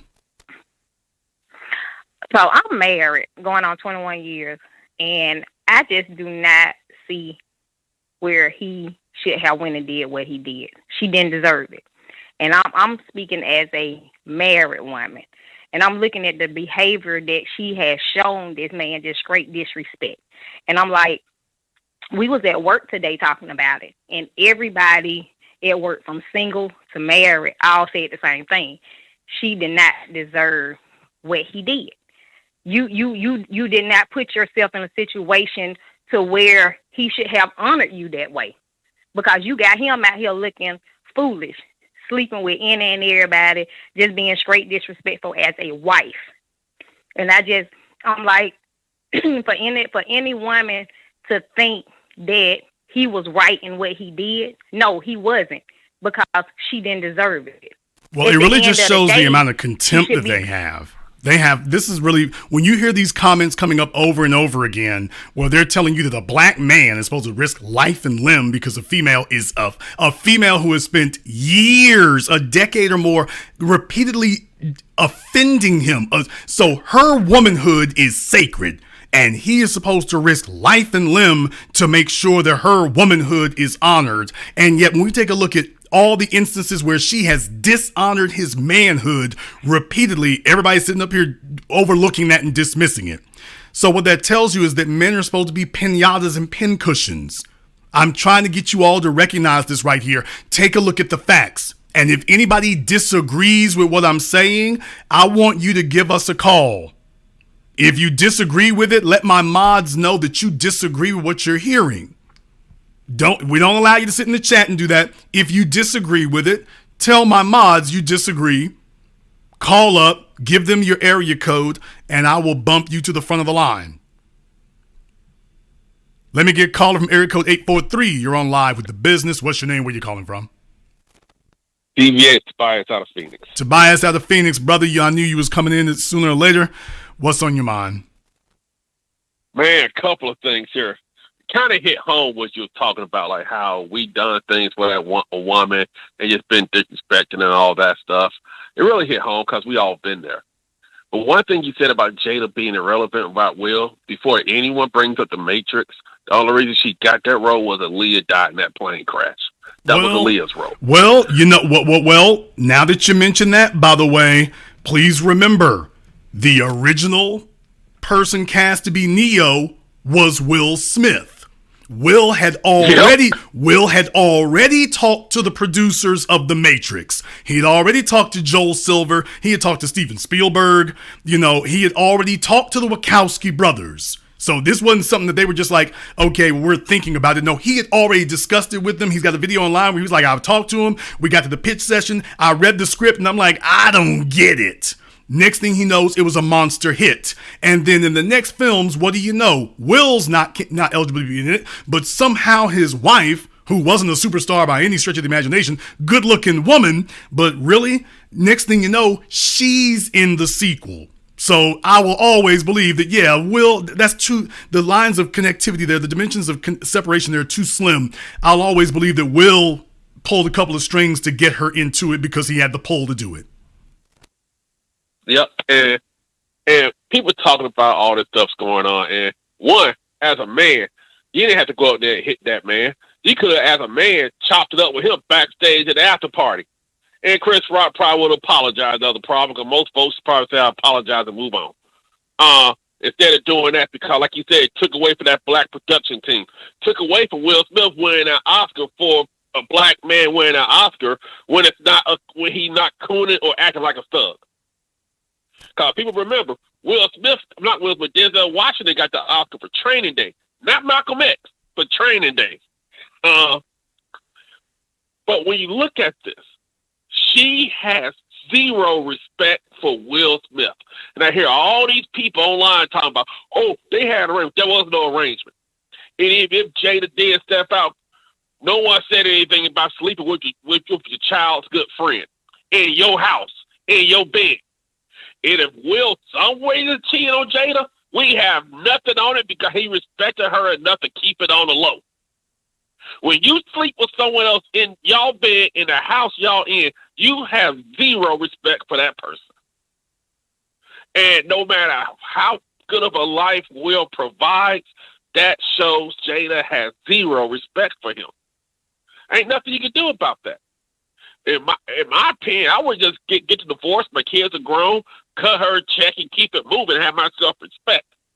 Because what happens is, you know this, a woman cheats on a guy. That guy takes her back. That woman doesn't respect him, nor anyone else in his peer group respect him. Because she showed how grateful she was for what he's done for her by doing what she's been doing all those years and publicly embarrassing him on national TV. It's one thing to step out. It's another thing to publicly humiliate someone in front of the whole world. Somebody who's financing your entire life is the real thing. He's not just there doing that. He's financed her whole life. Her career fizzled. This man has done built you up. He's got you on a level you never could have achieved on your own. And instead of being grateful every single day, in reality, she feels entitled. Even over the age of 50, I'm still entitled. This is the kind of thing we run into as females talking about that they're entitled just to be there. Well, I'm with a man who's got it. So since I must be worth it because I'm with you. Instead of saying, you know what, I'm damn grateful because you could swap me out like a spare tire at any time. Thank you for appreciating me and not doing that and not exercising options you have. Thank you very much for giving us a call, Tobias. Let me get a caller from area code 437. You're on live with The Business. What's your name? Where you calling from? Hello? You're on live. What is your name? Where you calling from? Hi there. I'm Mike. I'm calling from Ontario, Canada. Okay, Mike, what's on your mind? I think this whole thing is fake, man. Every time I look at it, like, hey, you already brought up the point of the whole thing about security. Like, where was the security at? You know, any kind of altercation that happens on a public forum like that, on a stage like that, you're going to see security pop out. You know, it just, the whole thing just doesn't make sense unless you look at it from a standpoint and realize that it's a humiliation ritual that he's actually going through with his wife, right? Well, certainly, regardless of the sincerity of it or legitimacy of it, then no one can dispute the effect of it. It's having real world effects, no doubt about that. Thank you very much for giving us a call. Let me get caller from area code 773. You're on live with The Business. What's your name? Where you calling from? Hey, Jason, this is Grimes from Chicago. Grimes from Chicago, what's on your mind? 100%. Like you definitely hit it on the head, and I just want to say it was deep what you said about. Hope I'm not butchering it. When you said something to the effect of, a lot of times we try to fix the woman because of the things that we see that needs fixing, in our moms, and that was very deep. And I agree with that.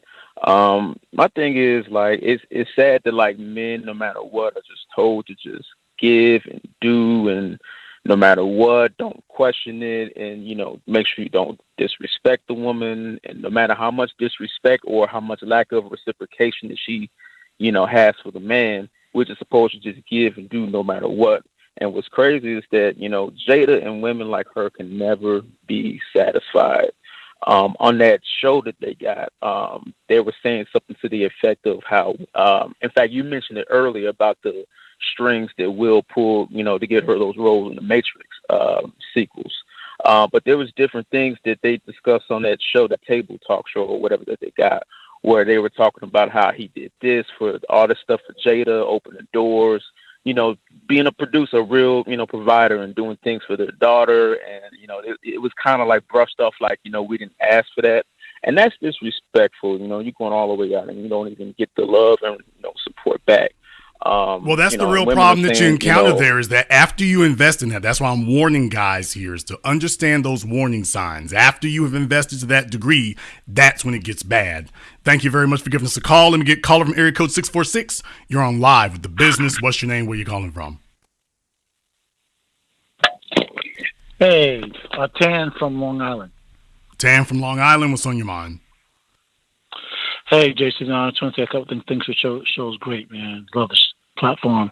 So many comedians, I know Will Smith would have never ran on stage, for one. So many guys, he would have never ran on stage. One thing my wife said to me, and we talked about this a couple of days ago, she said, I would never say things that would get me going. I mean, she knows that she could look or make a move, and I'm not going like a nuclear missile. You know what I mean?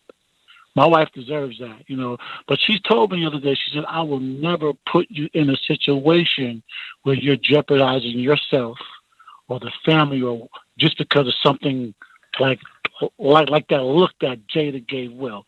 That's another thing. And one more thing I want to say, Jason, I actually thought that Will Smith had a serious chance in politics, in his political career, not that long ago.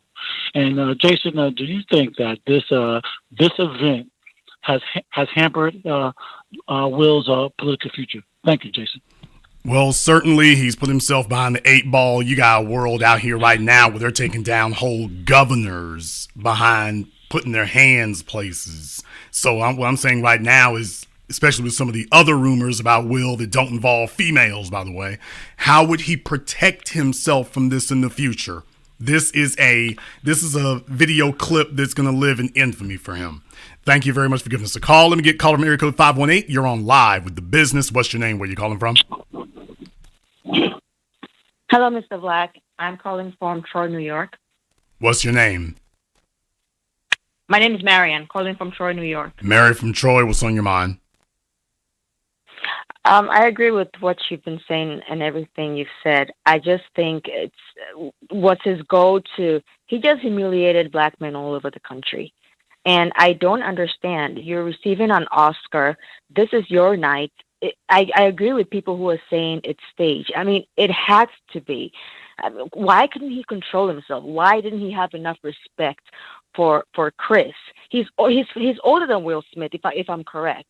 He's like your older brother. Why would you do that? It's so disrespectful. It's a black man disrespecting another black man on a global stage like that, and that's why I feel that it must have been staged somehow.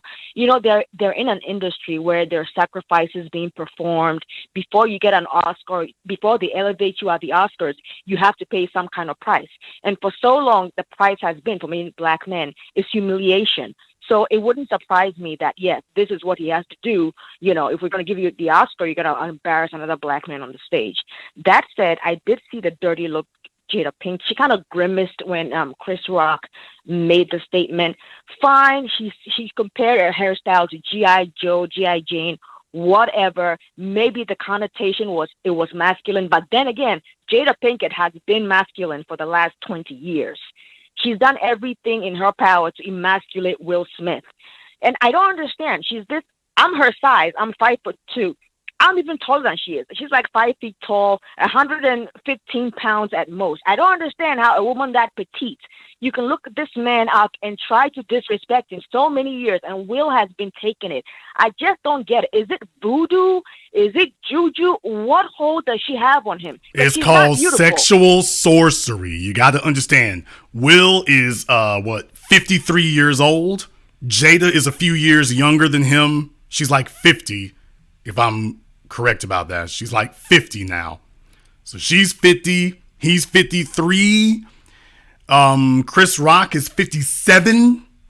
So what you got to understand is in a lot of these cases, it goes to their mental state. You know, this may have been, usually the way it happens is this is the best he's ever had. You know, these are guys who don't have a lot of sexual experiences like that, or they're not with women, they're socially awkward. So a female who just comes in and just makes everything easy, she takes control of the relationship emotionally, and she just makes everything else easy. She just leads him around like a kid. Let me just lead you around. You let me take care of the emotional part of this. You take care of everything else. And that can be fine too, as long as you haven't gotten a hold of a female who's doing it from a place of utter contempt. I wish I'd have been able to keep Tupac if he could have kept himself from getting killed, because that's what I really would have liked. Instead, I got to, quote, settle for you. And she never gets over that if that's what she really wants. And what I suggest to you all is that when you take a look at the caliber of individual that she chose to get entangled with, he's got a hell of a lot more in common with Tupac in the 90s than Will Smith of any era. Thank you very much for giving us a call. Let me get caller from area code 786. You're on live with The Business. What's your name? Where you calling from? Dion from Fort Lauderdale, Florida. Dion from Fort Lauderdale, what's on your mind? Well, I was just what the last lady just said about Jada and what hold she has on him. Even just looking at their relationship from where he's coming from, the table talk, and just even that itself, the fact that they created this this avenue to have this discussion about their open marriage, and that they do have an open marriage, and how they can go from another person to another person and still be open, but at the end will have a reaction the way he has it due to Jada and August.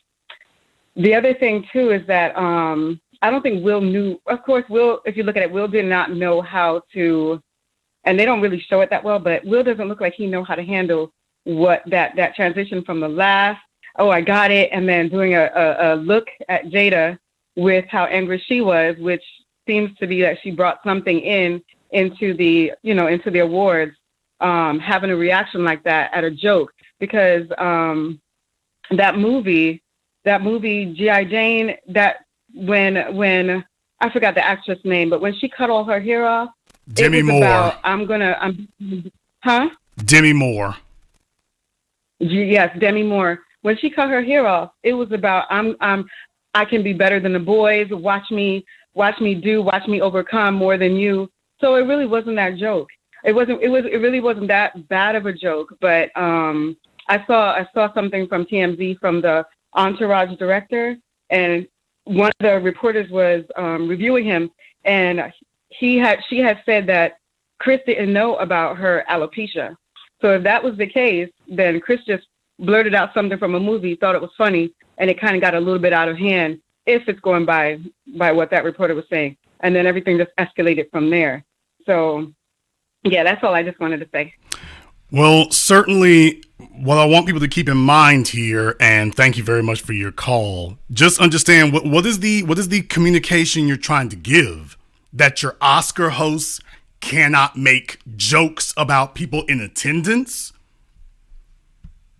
that it's open season for the guests of the Oscars to assault the host if they don't like a joke? I mean, is that what they're trying to say? Because just understand, if you want to get there with it, I don't really think that's the road you want to go down. I really don't think it is. Caller from area code 708, you're on live with The Business. What's your name? Where you calling from? Yeah, hey, this is Angela. I'm calling from New Orleans. Angela from New Orleans, what's on your mind? Okay, so what's on my mind is I really don't know what was going on with that whole situation. It just seemed pretty sketchy to me, like it was as if it was already like planned. I'm not sure if I heard like sound effect or something, like when he went to go slap him. I don't know, but it seemed like that's what I heard. But really, don't really give a damn about that. My whole issue is him crying like all the damn time. I am sick of fucking seeing him cry. Like I'm sick of seeing big black men like crying all the damn time. Like stop that shit. I am sick of it. Well, certainly, like I say, what it does demonstrate is how he got his roles or whatever the case may be there. Thank you very much for giving us a call. I mean, Will ain't no hard dude like that. Will is sensitive. Okay, that's cool and everything. Now he's in the clutches of a chick who sees you are emotionally weak, which means you're emotionally vulnerable, which means you are easily emotionally manipulated. And now with as much time in the game here, he's like Jaime Lannister with Cersei Lannister. He can't help himself anymore. There seemed to be a time there where Will could have kind of broken it, and I'm not saying that that won't happen. I am saying that being able to do that now just got 10 times messier. Let's be very, very clear. If Will attempts to break camp now, it just got 10 times messier. Caller from area code 701, you're on live with The Business. What's your name? Where you calling from? Hey, this is Lorraine calling from Fargo. Lorraine from Fargo, what's on your mind? Well, you know, it seems like all of the women that are kind of piggybacking and saying that this was something that was good, they have to think. If your brother, your cousin, you know, a male in your family have been disrespected by his woman the way that Jada has disrespected him, you cannot tell me for 1 second that they would have been like, oh, defend her if somebody did something to her. That's first and foremost.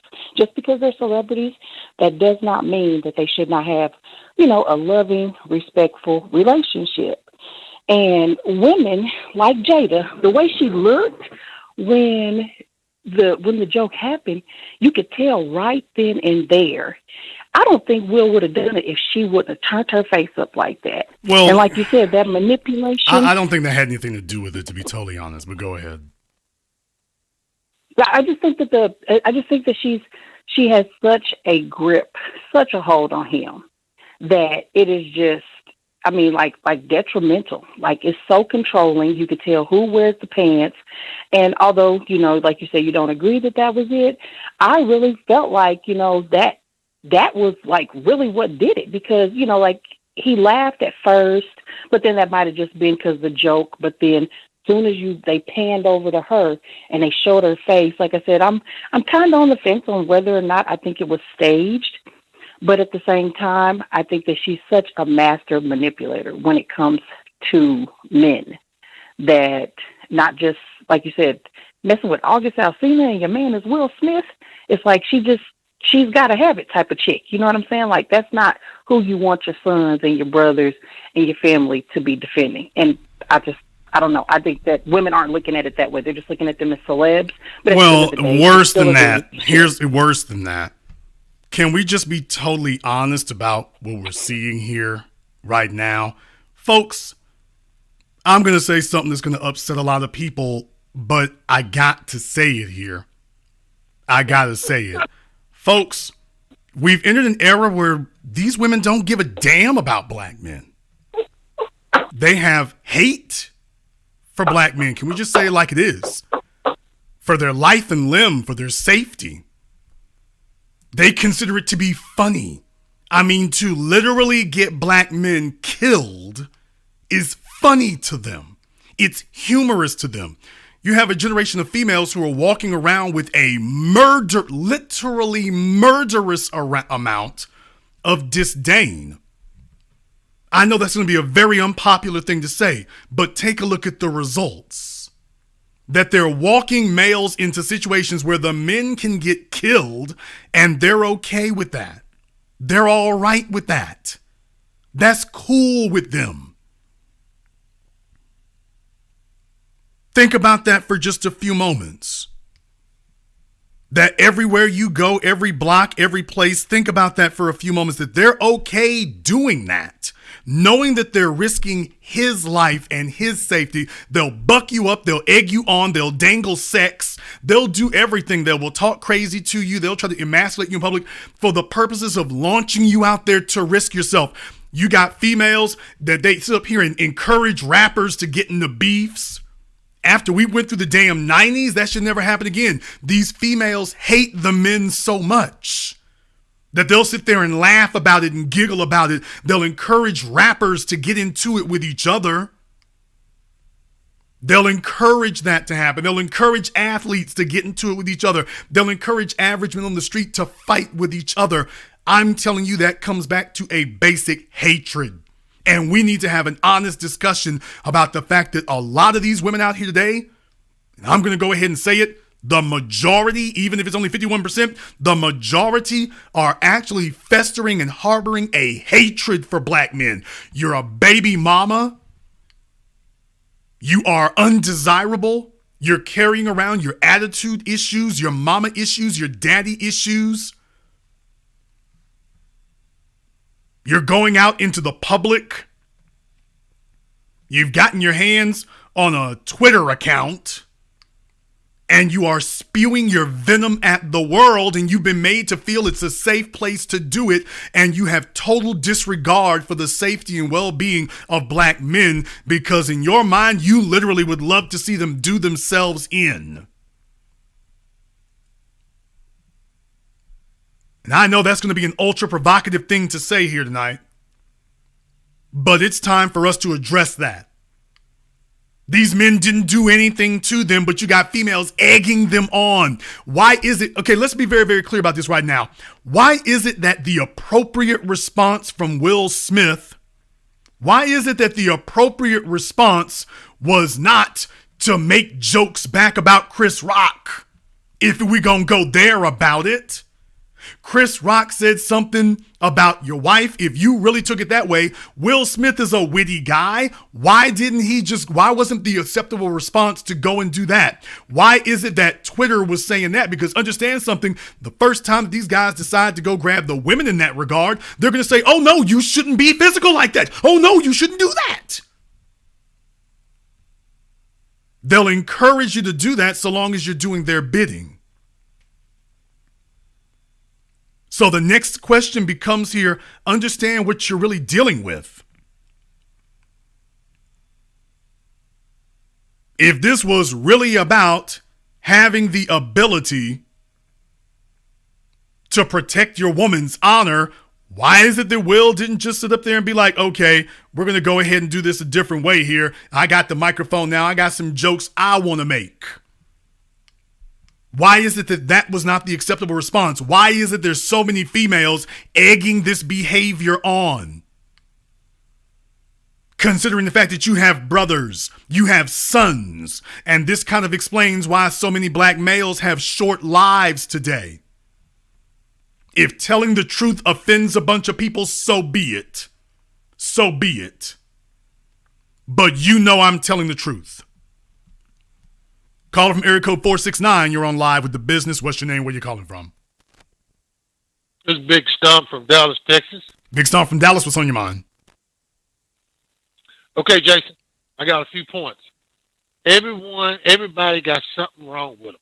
You know, I know she got alopecia. A big guy, he might have heart disease.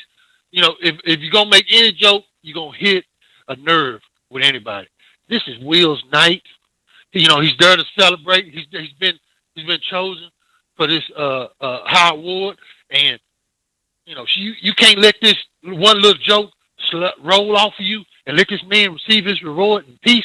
You got to give him the death stir for him to get up and go slap the shit out of Chris. This is crazy as hell. Second point, my lady called me with that this morning. She wanted to tell me about it. Did I see it? Woot woot. I said, yeah, I seen it. It was my sister sent it to me. It wasn't nothing. I said, it's fake. I said, don't even worry about it. What are you talking about? She could not understand why I thought the whole thing was fake. I said it was staged. And then when I'm realizing that this is supposed to be for real, she could not understand why I thought it was fake. He was defending her honor. That's what a man's supposed to do. I said, that don't even make sense. The whole thing was crazy to me. And another reason I thought this was staged, and this, at the end of all that, what Chris Rock said, he said this was the most powerful moment in TV or something. That threw me for a loop. Why is this? After you just been slapped, you didn't show no aggravation. You laughed it off, woot. And then he said something to the effect that this is the most powerful moment in television history. Like, and that even made me. The whole well, thing certainly what happened like, there is definitely like when you see something like that, the ratings for the Oscars have been horrendous for a while. This is the most attention that the Oscars have received in decades. It's been abysmal. I mean, it's something that should really be on public access at this point because the ratings have been so low. Now they've taken this one thing right here. If you want to know why the Academy Awards hasn't really condemned it like they should have or like you would expect under normal circumstances, is because they've gotten more attention now than they have received in decades. As far as they're concerned, this is wonderful. The folks who are there, the Hollywood people showing up has been a non-issue before because it used to be a big deal. Now it's a non-issue. So this has been the most attention that a lot of these people have gotten. A lot of them could expect to get.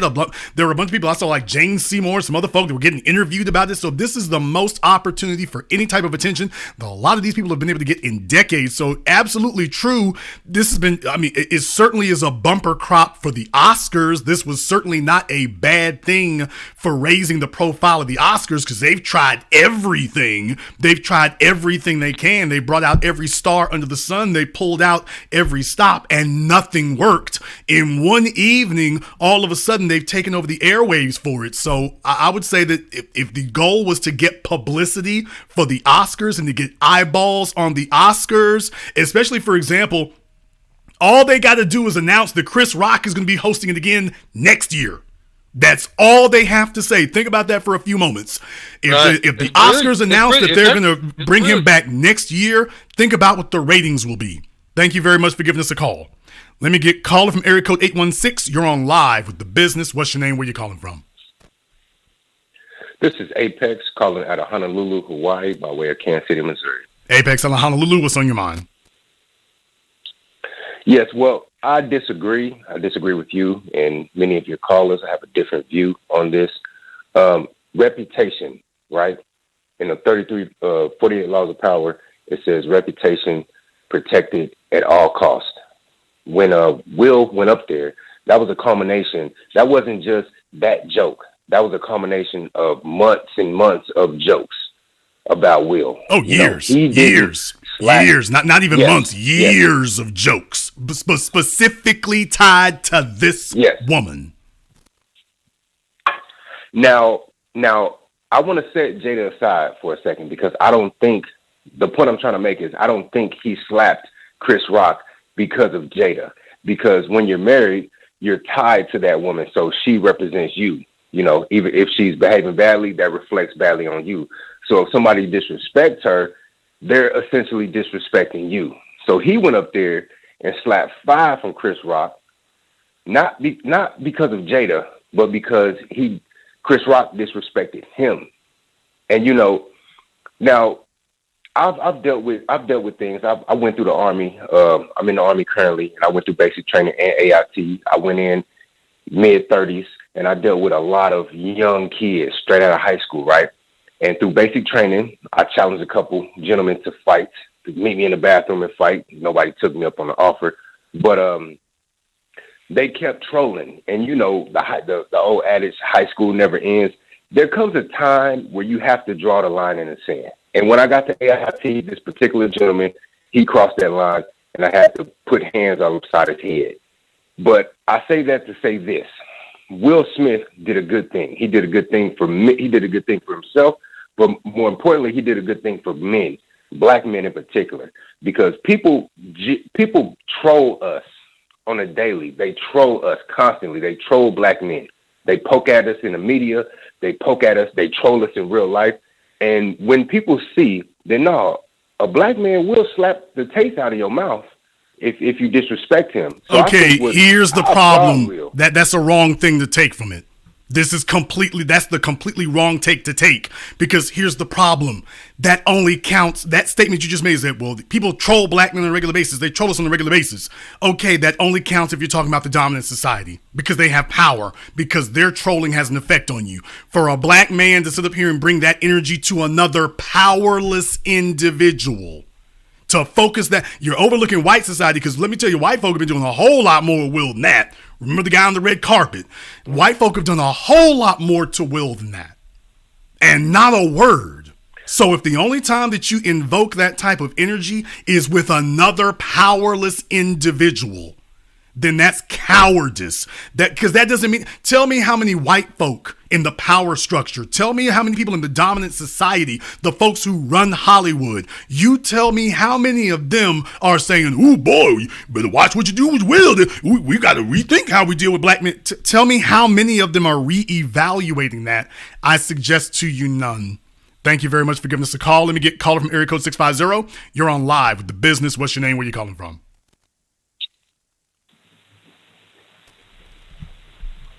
Okay, caller from 650 has been abducted. Folks, I'm going to try to get through these calls as quickly as I can. I have a board full of calls, by the way. With all the calls I've taken, I've still got a board full of calls here, so I'm going to try to get through as many as I can. We're not going to be on too much longer, but I'm going to try to get to as many of you as I can here, so keep your comments brief. Let me get caller from area code 773. You're on live with The Business. What's your name? Where you calling from? Hello? Okay, you're on live, Hello? sir. What is your name? Where you calling from?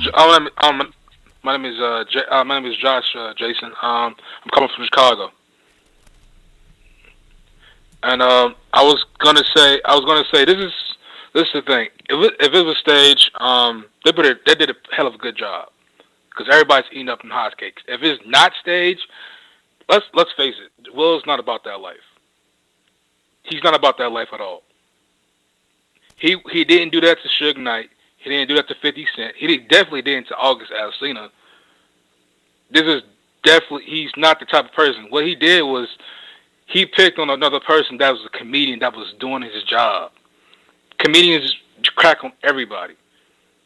Yeah, I mean, if it's staged, it's a bad look. If it's real, it's even worse, because that type of energy, dude, it's like, why here? And that's not even him. Be yelling at people like that and all screaming. When has Will Smith ever behaved himself or conducted himself in the manner we saw last night? He ain't never been no physical type of dude to run up on you. He's never been yelling at people. He ain't never been really cursing like that. He was one of the rappers who didn't curse. That was his claim to fame. So, and for him to act like this now is just like, okay, either your wheels are coming off the wagon, or this was staged, or some corrupted version of all the above.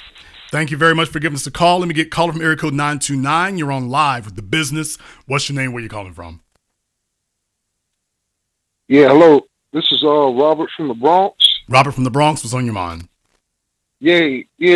First and foremost, man, I just wanted to say, man, I think that Will didn't. I don't think it's all a hoax or whatever. I think Will was really coming from where he put his career and everything to the side. You know, like how you said earlier. I feel like he felt like he was being disrespected. I don't think that he was just looking at it as, you know, Chris Rock disrespecting Jada. I feel like he felt like he was being disrespected. And how much can a man take? I'm hearing a lot of people saying, "Oh, Will ain't like that." We don't really personally know Will. We see what we see. He got a career that he has to, you know, uphold. He has an audience. He has children. He has family. He has to look after. But we all forgetting he's human. Okay, sir, there's a difference. There's a difference between human and simp. Let me ask you one question. Where was all of this fire for August Alsina laying up with his wife in their bed. He was able Yeah, to, you are the point. he was able to take that just fine. Why was this why was this a problem? And he was taking other dudes rowboating his wife. And then making songs making songs about it. So Chris Rock tells a joke, breaking point. August Alsina is laying up with your woman for years. When you have to finally cop to it in public, dude comes out and makes a single mocking you. And you're okay. Right. You're still, forgive. Dude, come on now. Right. We're kind of contradicting ourselves. But you and I both know, but not to cut you off, but you and I both know that Will been going through a lot of this antagonist for like a couple of years. So he probably, I'm not saying that he getting the green light, because he should have stepped to August Alsina. He should have stepped to all the other 50 and all of them. He should have did that. But at that point right then and there, I felt like he probably was not just representing just his wife. He also has 2 children with this woman. Even though they're adults, they were present at the event. Okay, if that had been a white man, if that had been Ricky Gervais or Billy Crystal, if that had been any white man, you think he would have done that? Of course not. Look what happens in the street. You okay, all right. So it wasn't a breaking point. It was a decision, a safe, cowardly, calculated decision, but it was a decision, not a breaking point. All right, well. Thank you very much for giving us a call. Let me get called from area code 289. You're on live with The Business. What's your name? Where you calling from? Hey, George calling from Toronto. George from Toronto. What's on your mind? Yeah. So great show. Interesting opinions from everybody calling in. But I couldn't agree with you more. There's a million better ways he could have handled it. And if you were to pause at the joke, and there's a million worse jokes that have been made by guys like Ricky Gervais. I'm glad you brought him up. But he said stuff that's equally, if not way worse. And I never got the same reaction. In fact, the guy was invited back 3 or 4 times to host. And swinging on Chris Rock doesn't score you any hood points, right? He's not the guy to swing on. But if you were to look at it and say, what's the best way this guy could have handled it? Knowing the reputation that he has, knowing that he's widely respected as an actor, studios like him because he's bankable. He's easy to work with. How could he have handled it better? What do you think he could have done to really have an impact, put Chris Rock in his place, respect his wife, respect himself, respect the audience and the event and all of the people that were counting on that night as a big deal for themselves? I'll stop talking there, and I'd love to hear your opinion. Okay, well, first of all, I mean, when you're in the entertainment business, if you're dealing with a situation with stand-up comedians, and this is not Will's first time he's been in several situations with this. We're talking about the Oscars before. Will has been in this situation in multiple venues with hosts who were sitting there cracking on him. He was basically like a comedy rapper back in the day. So, I mean, he's very adept at being able to snap back at people. He hosted the number one comedy show in the world for years and years. So this isn't a guy who is not used to comedians and how to deal with them in a situation where there could be some roasting going on involved there. So this isn't something that just blindsided him. He should be an old hand at this, and he knows better than that. So what do you do in a situation where a comedian is throwing jokes, and when the comedian heckles you heckle the comedian. That's what you do. That's how you handle that kind of thing. Especially think of this way. He didn't swing up, he swung down. You just elevated Chris Rock. I mean, even though Chris Rock is already huge because of Netflix and other things, because Chris is not a minor person to be by any stretch of the imagination. However, in Will's position, this gives the appearance that you're swinging down, dude. That's at best. At worst, you were swinging up. At worst. So your image just took a hit in a major way because somehow you are the lesser being here. So as a professional, experienced, seasoned entertainer, you're in a situation with a comedian. He heckles you. You're supposed to be ready for that. If you're going to respond, you're supposed to be ready for that. Everybody remembers when Jamie Foxx made his jokes about Denzel Washington and the best leading actor teeth, or by the comedian who wasn't funny that time, and Jamie was bombing on him that night. You're supposed to be ready for that. Because here's the real thing. In the future, if this is a legitimate situation that happened, who's going to want to work with Will under these circumstances? Who's going to do that? And even if everybody still tries to stay comfortable, you just made yourself vulnerable to anybody in this ultra scandalous, ultra litigious environment who now sees, oh, there's an opening, there's a weakness. Remember, Mike Tyson still got people heckling him. Mike Tyson still has people to this day in public, because they remember back in the day, it was easy to get a bag off of Mike. All you had to do was say something crazy to Mike and you get a bag real quick. So there are folks still messing with Mike Tyson, still messing with Chris Brown, still messing with, and now they've just shown Will Smith, oh, that's how we get you. So just look for them to go ahead and needle that. Thank you very much for giving us a call. Let me get a caller from area code 417. You're on live with The Business. What's your name? Where you calling from? I'm Al from Branson, Missouri. First of all, really good topic about just what happened last night. We need to talk about Jada and her background, because if you go back 30 years, nobody doesn't want to mention about this, but when she was in her early 20s, she reportedly had an affair with one of the members of Criss Cross, who was, 14 years old? Really, she should have been charged with a crime back then. So, I know Will was hoping that Jada was going to be this nice, perfect wife for her, but instead she basically got a creepy woman who likes to creep around young men. Well, think about that for a moment. When you're dealing with a female who is more sexually experienced than you are, and if she can come off as, intelligent and sophisticated, but yet she's more sexually experienced than you, guess what? She's got an advantage over you. Thank you very much for giving us a call tonight here, because sex requires a significant level of physical and emotional submission from both people, only in differing degrees. But when you're dealing with somebody who has a sexual advantage over you, they've done a lot more than you have. You've been doing vanilla and they've been doing all 48 flavors or however many flavors of Baskin Robbins. You're going to find yourself at a disadvantage, because they're immediately going to be able to exercise their superior insight and their superior knowledge over you. And the sooner they get that, the better. And remember, she was younger than him. So there's a number of different ways. And remember, that runs in her family. She was younger than him, and Will was kind of chipping to the edges before, talking about, well, in Jada's family, they've had a different experience in their family. Yeah, we know what that means. Sexual sorcery.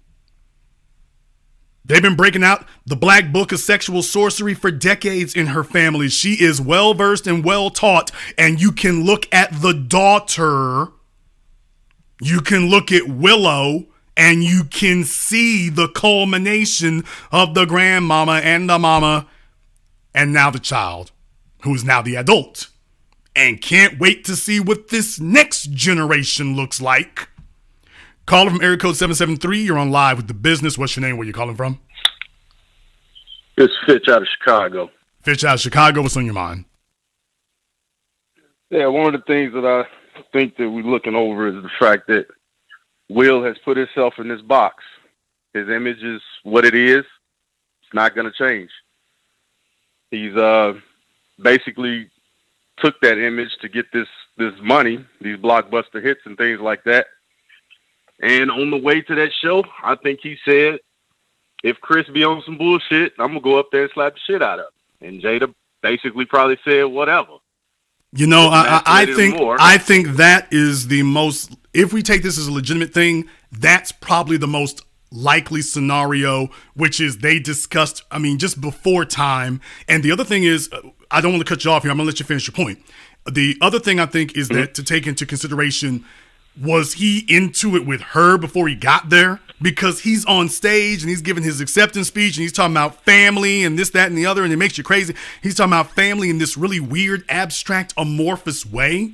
If everything's okay with the family, if your family is rock solid, what the hell are you up here doing? You don't have anything to defend with Chris Rock. If your family is solid, if the family ain't solid, you're taking that aggression out elsewhere. So the scenario that you laid out, which is maybe they conferred about this just in passing is just like, okay, if anything happens here tonight, I'm not up for it. But the real thing would be, okay, why are you in such a mood? If this is going to be your night, the eyes of the world are on you. Why is that more important than the canonization in history of you finally getting an Academy Award for this at this level? Why is that more important? I would like to know what was going on before then, if we take these as legitimate events, that made him say, you know what, this is more important than an Academy Award. That's the part I'd like to know. Absolutely. I do agree with that. And one of the camera views that I would like to see is the one on Jada's face when he got up to walk up to that stage, because I know my old lady would say, where the fuck you going? Sit your ass back down. Like, I didn't see her do anything, yell or anything. And then he sits down and he yells so loud so everybody in the doggone arena heard exactly what he was saying, as if he was trying to gain more leverage, and it did nothing. Just made him look worse. Yeah, I mean, he looked real emotional. His face was real emotional, real beta, real effeminate, real emotionally out of control. It wasn't a good look for him. Like I say, if it was staged, it was a bad look. If it was real, it was even worse. There's no way you spin this into a positive. If you're on top of your game, you're getting the award here tonight, you're supposed to be canonizing that into history. Nobody is going to be talking about Will Smith getting the Academy Award. From this day forward, that's it. When they talk about this event, they won't be discussing the award. So you did all this work for nothing. Nobody's sitting up here attaboy, and except for some thoughts and washed up folk on Twitter. But as far as the greater society, nobody's looking at this like, hey, attaboy, that was really cool. Nobody sees it that way. You went to the Academy Awards and wiped it all out because it's lost its significance. And I hope he enjoyed it. That'll be the last time he goes. Thank you very much for giving us a call. Unless, of course, this was already pre-planned, in which case, see him next year. Caller from area code 562. You're on live with The Business. What's your name? Where you calling from? It's Damien calling from Long Beach. Damien from Long Beach. What's on your mind? I guess my thing is class. I'm looking at it from a classy thing where when you're raised, if you have an issue and you have an issue with a man, you pull him to the side. Hey, man, let me holler at you after this is done. And you do what you have to do, and whatever happens backstage or whatever is fine. If you've been talking about Oscar So White for 6 years so bad that you protested, you came in and you exhibited exactly what people like with the stereotype. You played into like the worst stereotype you could.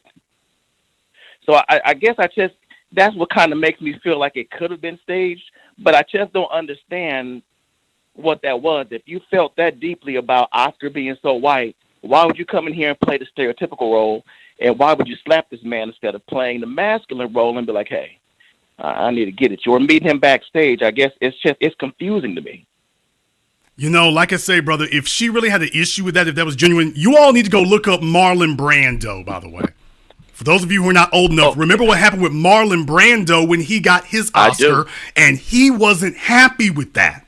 So when Marlon Brando had the opportunity to get an Oscar, he refused it in tremendous style by using, I don't want to get deep in that discussion, but Native Americans to be able to show his displeasure with the Oscars and the Academy. That was how he showed it. So there is a precedent for how you deal with something like this. There is a precedent for that. Thank you very much for giving us a call tonight. Let me get caller from area code 516. You're on live with The Business. What's your name? Where you calling from? My name is Nina. I'm calling from Long Island, New York. Nina from Long Island. What's on your mind? Well, you know, I just think about how really like emasculating and how embarrassed like their child must feel, like their son may feel about his best friend sleeping with your mom and also taking family pictures with the guy like it's your dad. And it's just the fact that she destroys men. But now it's not just her. Women are manipulating men to become more like women. And these sane women are becoming more like men. Like the role reversal is so destructive. And then penalizing them for it. They will sit up here, grab a man who is correctly calibrated, love him for that, and then immediately start to try to deconstruct him and turn him into the very thing she doesn't want. He was a man you couldn't control. He had a purpose and a mission in his life. You grab him, try to make him submit to you, and the moment he does that, then you go throw him away for somebody who won't do that. So yes, you're absolutely right. It's a pathology of transforming men and corrupting them into the very thing that you don't like. You get rid of the things you like about them and turn them into something you don't like. The dangers of having females who cannot be pleased and a culture that encourages that, because take a look what it's done to the women. Take a look what it's done. Jada's reputation is trash. Jada's reputation is trash now. Ain't nobody fooling with her. Will is the last train leaving. There's not going to be anything or anybody after him. But the truth is, there wasn't going to be anything or anybody 10 years ago, because you can see what she is. And as time has gone on, take a look at his works. A woman is supposed to be a leavening influence on a man. She's supposed to be a calming influence on a man. A woman is supposed to be a leavening, calming influence. You all tell me, was this encouraging calmness and discipline and keeping your cool? We talk about how women don't want a man who is emotional. They want a man who is disciplined. They want a man who is logical and rational and disciplined. He's not easily moved. He's not easily swayed. He's not easily outraged. And this was the exact opposite of that. So when you have somebody encouraging that, I submit to you, they don't have your best interests at heart. Thank you very much for giving us a call. Let me get caller from area code 612. You're on live with The Business. What's your name? Where you calling from? Hey, my name's Jeff. I'm in Minneapolis. Jeff in Minneapolis. What's on your mind? Hey, I wanted to point out that there's a couple things that really just struck me as very peculiar with the whole situation. One of those things is that, well, first and foremost, Will is a comedian. Okay, and so that means that ever since he first came on the scene, he was funny. His raps were funny. His Will Smith, his Bel Air role was a funny one. So for him to be this serious about something, so at this point, Jada and Alisa is old news. So, there's something with these actors and these people being fake for a living. This is what they do. This is a very highly suspicious situation. Well, at this point, that's supposed to be trivial. At this point, that should be trivial, to be totally honest. He's supposed to be at the level. Could you imagine how Denzel would have reacted to this? That's the thing to really take a look at. Everybody's talking about Denzel, and that is the absolute archetype of how you handle, in my opinion, every situation in these environments. Thank you very much for giving us a call. And I saw Samuel L. Jackson up there. Like I say, these old heads, they've taken a look at Will, and Will was always, you always mention them in the same sentences. Denzel, Samuel L., Will Smith. And now you got to remove Will from that. He's no longer qualified to coach the younger dudes about how to ascend into the aristocracy. He's left that. Caller from area code 310. You're on live with The Business. What's your name? Where you calling from? Hi, this is Hazel from Compton. Hazel from Compton, boy. I bet you this is the only Hazel who lives in Compton. What's on your mind? I'm 79 years old, and I just discovered you about 3 years ago, and I thank you for all. You really informed me. But what I wanted to say about Will Smith, even on the Fresh Prince of Bel Air, he wasn't funny to me. The cast carried the series. But what I wanted to say is, my generation, when we started getting good paying jobs in the 60s and the 70s, we started telling the black man, we can do better without you. And what has happened is we raised a generation of boys are not fit for marriage, and I hear the women saying that. But these gals ain't fit for marriage either. And my generation, I think we need to repent because we ruin our young folks. That's all I wanted to say. Thank you very much for giving us a call here. Hazel from Compton. OG's in the house. Let me get caller from area code 647. You're on live with The Business. What's your name? Where you calling from? Yo, is this me? It's Danny from Toronto. Is that me? Yes, that's you. That's when you heard the unmuted. That was you. Right. Donnie from Toronto. What's on your mind? All right, I'm just going to try and speak through it, Jason. I just want to first start by saying I believe Will Smith, that was like a beta bully move. I really don't appreciate it. And I think the first thing we need to start doing is pushing not using violence as protection. Okay, we're all going it's trying to protect us woman. You can use your words. Okay, we don't always have to resort to violence. That's not the first approach. Give her one. I'd have respected this if he even walked up and said, don't talk about my wife. I'd have called him sensitive, but I'd have respected that move versus just going up and smacking someone. Like he sized up Chris Rock. I bet you if that was Dave Chappelle, he ain't pulling that stunt. No, if that was anybody else. That would have been simple 1-2. If that was literally any other comedian, any other person, he never would have tried that. Literally anybody else. What are we doing? So I'm hearing the joke. This guy could have told millions of jokes that would have hurt more. To me, if out of 10, that was the 3 out of 10 in terms of sensitivity. There's so many, even the stuff I see on Twitter right now about August Alsina. What are you talking about? They just talked about being bald. Honestly, I need to slap Chris Rock. I'm sorry, not Chris Rock. Will Smith. This man's making all the jokes on Prince of Bel-Air to Uncle Phil that's being recycled on me right now. I'm bald too. Okay, we all got this baldness problem, and he's out here slapping people. Man, let me catch him on the street, man. We need to cut it out with all these emotional responses. I think that's all I got for this. Thank you very much for giving us a call here tonight. I want to give you all something else to consider here as well. While all the folks out here trying to give him all kinds of congratulations for that, you're trying to give him all kinds of accolades, you're acting like you really got his best interest at heart, all these folks egging it on and pumping it up. I want you to think about one thing. Consider this one thing now. If we look up here in a few years and Will Smith and Jada get divorced, I wonder how many people congratulating it now and bragging about it now. I wonder how many of you are going to be saying that he still did the right thing. How many of the fellas will still be saying that? If Jada goes and gets into another entanglement, then again, as we speak, she might be getting entangled as we speak.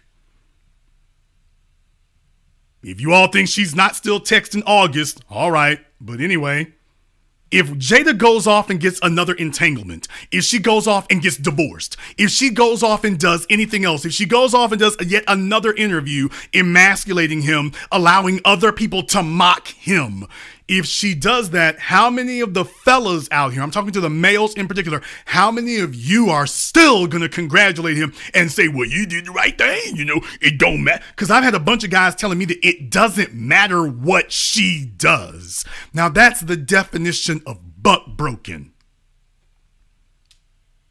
When you're telling me that it doesn't matter what they've done.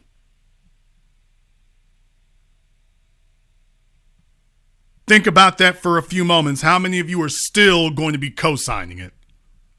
Caller from area code 919. You're on live with The Business. What's your name? Where you calling from? Hello? You're on live. What is your name? Where are you calling from? Hi. I have been waiting to say what I'm going to say. First off, let me give Chris Rock my absolute respect because the way that he handled himself was absolutely perfect in such an awful manner and how violently he was attacked. Will was disgusting in his behavior, and this black-on-black violence in such a public arena is just so awful and very disturbing. Jada could go and get a vaginal rejuvenation, but she can't afford a wig? I think not, if this is something that is so embarrassing for her. She disrespects Will on every level publicly, any chance she gets, but Will chooses to stay in that relationship, and they gave a high five, bad marriage for life. So they need to get mental therapy in order to learn how to deal with their choices. I absolutely have lost all respect for Will for handling himself in that manner. That is all I want to say. Thank you for having me. Thank you very much for giving us a call. Short, simple, to the point. Caller from area code 859. You're on live with The Business. What's your name? Where you calling from? Yes, this is Augustus from Lexington, Kentucky. Augustus from Lexington. What's on your mind? Yeah, Will is supposed to be so respected, but I don't understand how. And this is a nasty thing to talk about, but he broke his own son over and over again on national television, kissing him in the mouth, laying on top of him on all these shows with the gays and the lesbians, like Ellen DeGeneres. I don't know if you've all seen that, but you remember he did that over and over again. Are you aware of that? Yes, sir. We are aware of that. Us. Thank you very much for giving us a call. Let me get caller from area code 929. You're on live with The Business. What's your name? Where you calling from? Hi, Jason. My name is Yvonne, calling from the Bronx, New York. Yvonne from the Bronx. What's on your mind? All right, so I have, I'm like this. This is how I feel. Although Jada done what she done, and I don't condone anything what she did in the past to Will. Slow down. Jada done what she done. What exactly are you referring to before you go on? Well, having sex with multiple guys in Hollywood, and having entanglements that she should never had, but and then letting it get out publicly. Because we always talk about how women get humiliated. Well, even if the guy got a side dude, public humiliation is a problem. So let's be very, very clear that let's not leave that part out.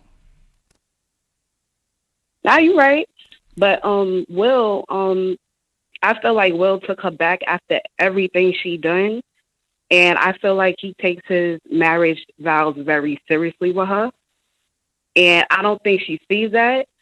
But like he said, not marriage, but love makes you do crazy things, and he stated that, and he loves Jada. I don't think she does or feel the same way about him. I don't know, because we the outsiders looking in.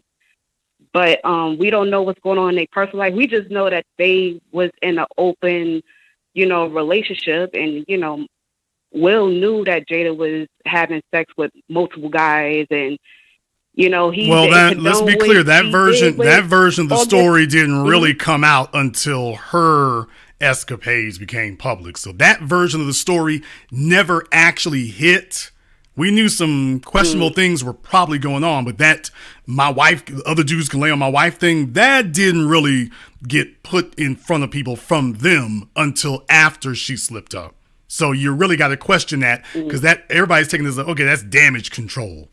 She's just out here being flagrant, because let's be very, very clear. Will has to be very, very careful. He's in Hollywood. Folks are saying that he might have been messing around with Margot Robbie, although no one's ever been able to prove that. So folks are very, very good for lobbing accusations, but not actually being able to substantiate them. So in his case, folk made accusations, but didn't really substantiate it. In her case, we got substantiation. And then she's talking about previous lovers and whatnot. What I'm saying is, a woman is the only thing a man gets in a relationship, and she never misses an opportunity. Rather than trying to make herself as, much of a clean slate for him at least, and preserving that, she's just like, oh yeah, me and Tupac and this, that, and the other. You keep throwing that around. So what I'm saying is, that's the disrespect and contempt. You've never heard, when was the last time that Will did an interview talking about one of his exes like that? In a positive, glowing manner. So great. When's the last time he talked about them as an element of I really loved them back in the day as an element of desire? When has he done that? So what I'm saying is, when you compare their two behaviors here, I don't really think it's fair or right to be dismissive of that, because that's it right there. What else do you get? You're right. And I feel like, Will is the last train leaving for her. But I also wanted to note that, everything that Chris Rock did, I think, and said about Jada was wrong, because we all got to understand that Jada, she has alopecia, I believe, and it's like a scalp disease. So I think he really crossed the line with that. And I think Will did the right thing of going up there and smacking him. Now, he could have played it off differently, took him to the back and, spoke to him. But we gotta also understand, he from Philly. Them Philly boys will give it up. And, okay, ma'am, I get the news from Philadelphia Yes. all the time. Philadelphia's had a damn murder spree happening just this year alone. And take a look at your I want you to acknowledge your attitude here. And this is a teaching moment. I want you to recognize your attitude. You're really, really big to cheerlead for black men to run up on other black men in a physical confrontation. You're not offering to do, I'm ma'am, not for ma'am, that at okay, all. ma'am, we don't interrupt the host. You're really sitting up here cheerleading and trying to condone this. And you're talking about a city where black men are getting killed damn near every day, following exactly what the hell you said, and you're treating it like entertainment. And this is exactly what I was referring to in the first hour of the program. Black women treat playing with the lives, with the deaths of black men as if it's entertainment. It's a game. Ooh, look at them folk beefing. Hee hee, ha ha. They don't think anything or have any regard or care for the... You're not treating this with the gravity that it actually deserves. We're talking about life and death situations here. And you're treating it like it's entertainment. Ma'am, you're treating it like it's entertainment. You're not supposed to raise your hand to another man unless it's life and death involved, because that's the environment that we're in. And you're not treating it that way. We are in a life or death environment. You raise your hands to another man, you are giving him the ability to use any amount of force, including lethal force. And you have not once treated it that way. You're treating it like females. Like, oh, well, when two females start scrapping, it's very unlikely that somebody is going to get killed. But you know this. You know for a fact that folk get killed all the time about this. And look at your attitude. Now, I'm not condoning anything. Like, all I'm saying is that I don't condone what he did. Yes, you did. You literally just condoned it. Now you literally just condoned it, and now you're talking about I didn't condone it. You literally just condoned it. No, I don't condone. No. What I was saying was I don't condone him smacking him.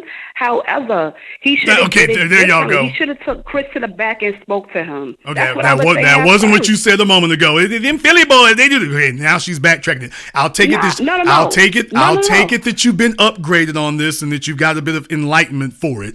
Understand something. Black women treat the lives of black men like it's a game.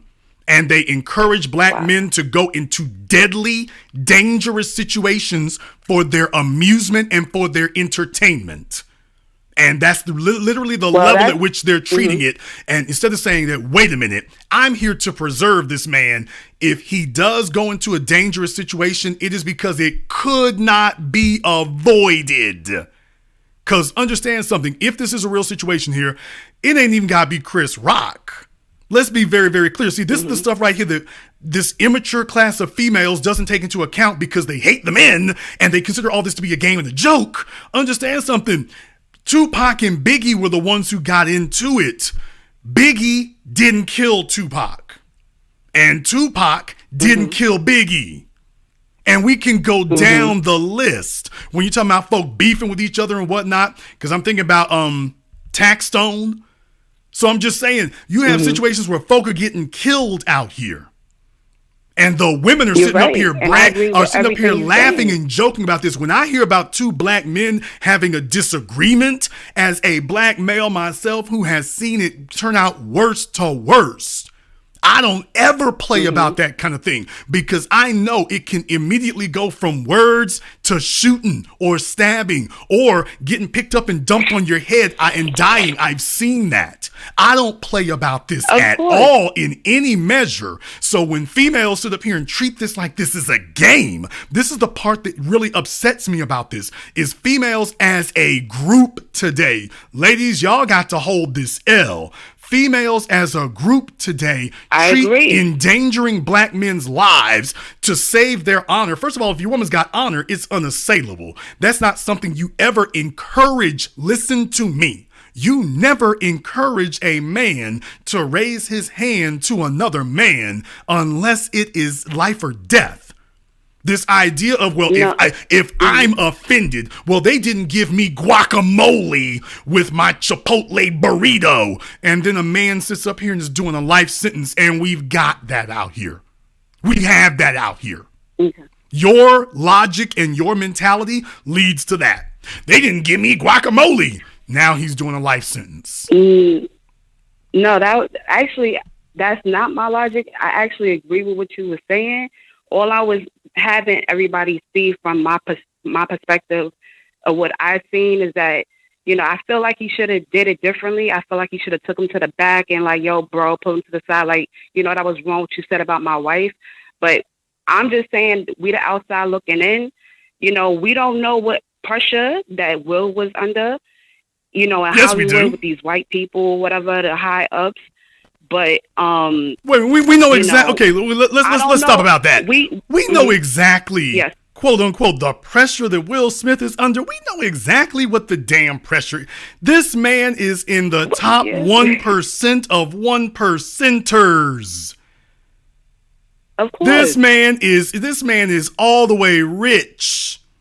This man doesn't have to work another day in his life, and he will still have all those big-ass expensive houses, big-ass expensive cars. He will live at a level that the rest of us will never even be able to sniff, much less touch and encounter. And you telling me that he lives a stressful life? That there's something happening. Okay, but now there's the thing. If there is something that's doing that to him, it's not something that we don't know about. Because we all know, by the way, if we was living his life, none of us would have any complaints in the world. I wouldn't even be able to hear Chris Rock. I'm too busy hearing the sound of my money flapping in my ears. I'm like, what did he say? I would be after the awards. I'm like, he did? Oh, man, I didn't even know. Wait a minute, Chris who? That would be my first thing to be, he said what? My second thing, Chris who? Thank you very much for giving us a call here tonight. So just understand the pressure, really, for all you folks talking about, well, you don't know what he was going through. He's not going through anything even remotely close to what the rest of us are dealing with. Not at all. And got folks sitting up here acting like he's really assailed. Okay, let me ask you a question right now. How many of you listening to me right now think that Will Smith is dealing with a harder situation than you're dealing with at your job? How many of you think that Will Smith is dealing with a tougher situation than any of you are dealing with your kids? With your rent, with your car note, with your co-workers. You want to talk about the Academy Awards and somebody talking crazy to you here. There's a bunch of y'all got folk talking stone slap cold, one flew over the cuckoo's nest, nutty to y'all. You haven't sat up here and done something like this. Let's stop the cap. You haven't done anything like that. And then got somebody sitting here acting like a man who is living in a multi-million-dollar pampered lifestyle to the point that they got his and hers boyfriends. And you're trying to act like this man is put upon, he's pressured and whatnot. This is the extent that people are going to in order to defend foolery, man. Y'all are acting like this guy is out here in the working class and he's dealing every day and he's working 18 hours a day and shoulder to the grindstone and the rent's barely getting paid and he's just struggling and trying to make it to survive and that $1,500 a month in rent is really whooping his ass. What? The most stressful decision that Will Smith had to make today. Understand something, the most stressful decision that Will Smith had to make today was whether or not he was going to take the Bentley or the Rolls Royce. That's the most stressful decision he had to make today. And then had to decide which Rolls Royce he was going to take. That's the hardest decision that man has had to make this week. Damn, Bentley, Aston Martin, Rolls Royce. I don't know. Which one is it? Which one? And got folks so desperate because the real thing is what you want to do is condone the other stuff here. And what I'm saying is in an adult world, you need to take a look at the ramifications. I've seen black men die over this. And there's a bunch of the rest of you who've seen it too. And instead of folk taking these steps to understand the environment is different today and we should not be sending anybody into harm's way at all, instead of doing that, they are instead saying, you know what, playing with black men's lives is a game. And I want to go ahead and say this here tonight. To the ladies listening here tonight, I want you to understand something right now. You've got men who have sat up here and given their whole lives to you. You have sat up here and pushed them and pushed them and pushed them, and they have given their entire lives to you. And what's a man supposed to do when he doesn't want you to push him into being a simp? What is a man supposed to do when he doesn't want you pushing him into being your hoe? What is he supposed to do? When you've made it your job that this man is sat up here and he's got you new clothes, new dresses, new shoes, a new life. Your family took a look at all those bum niggas you were dealing with before, and this man's upgraded you. He's gone through all types of hell to be able to do that for you. And then you repay that with I don't respect you. You pay that with I don't regard you. You pay that with other dudes in his bed on his phone. He's got you driving an ultra luxury vehicle and you got other dudes on the phone and whatnot. How is a man supposed to respond to that? Because you all thought that Will Smith was supposed to smack up Chris Rock if his wife was offended by something that another man said. All right, let's take that logic to its natural conclusion. If your woman offends you, if she takes it too far and over the line, what should be the consequences of that?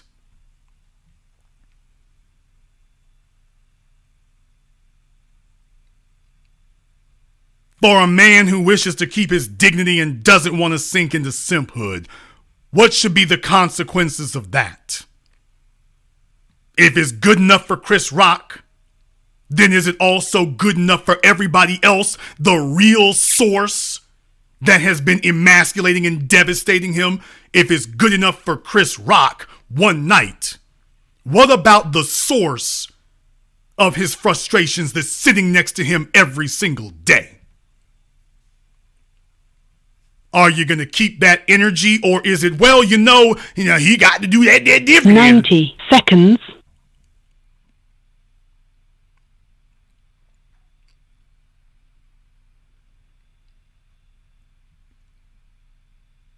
I've got dozens of people sitting on the phone lines here. I could be here for hours and hours tonight, but I'm going to go ahead and wrap things up. We've been on here long enough. I think we made the point. I want to thank all of you for joining us here tonight, though. I hope I've given you something to think about. I hope I've given you insight and analysis you receive nowhere else. If you are new here to the business, you have found the underground railroad of power dynamics and rational thought.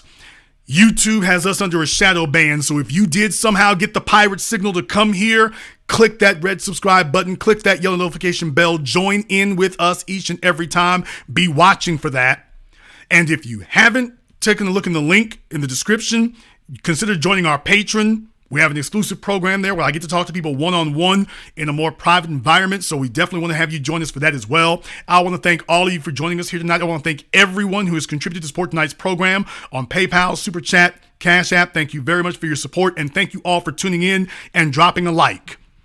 And this concludes tonight's broadcast of The Business. I am your host, your brother, your humble servant, Mr. Jason Black, and until next time, all my brothers and sisters from around the world, remember, handle your business, or your business will handle you.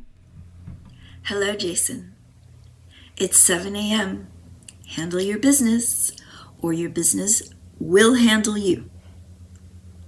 Have a blessed day. Peace.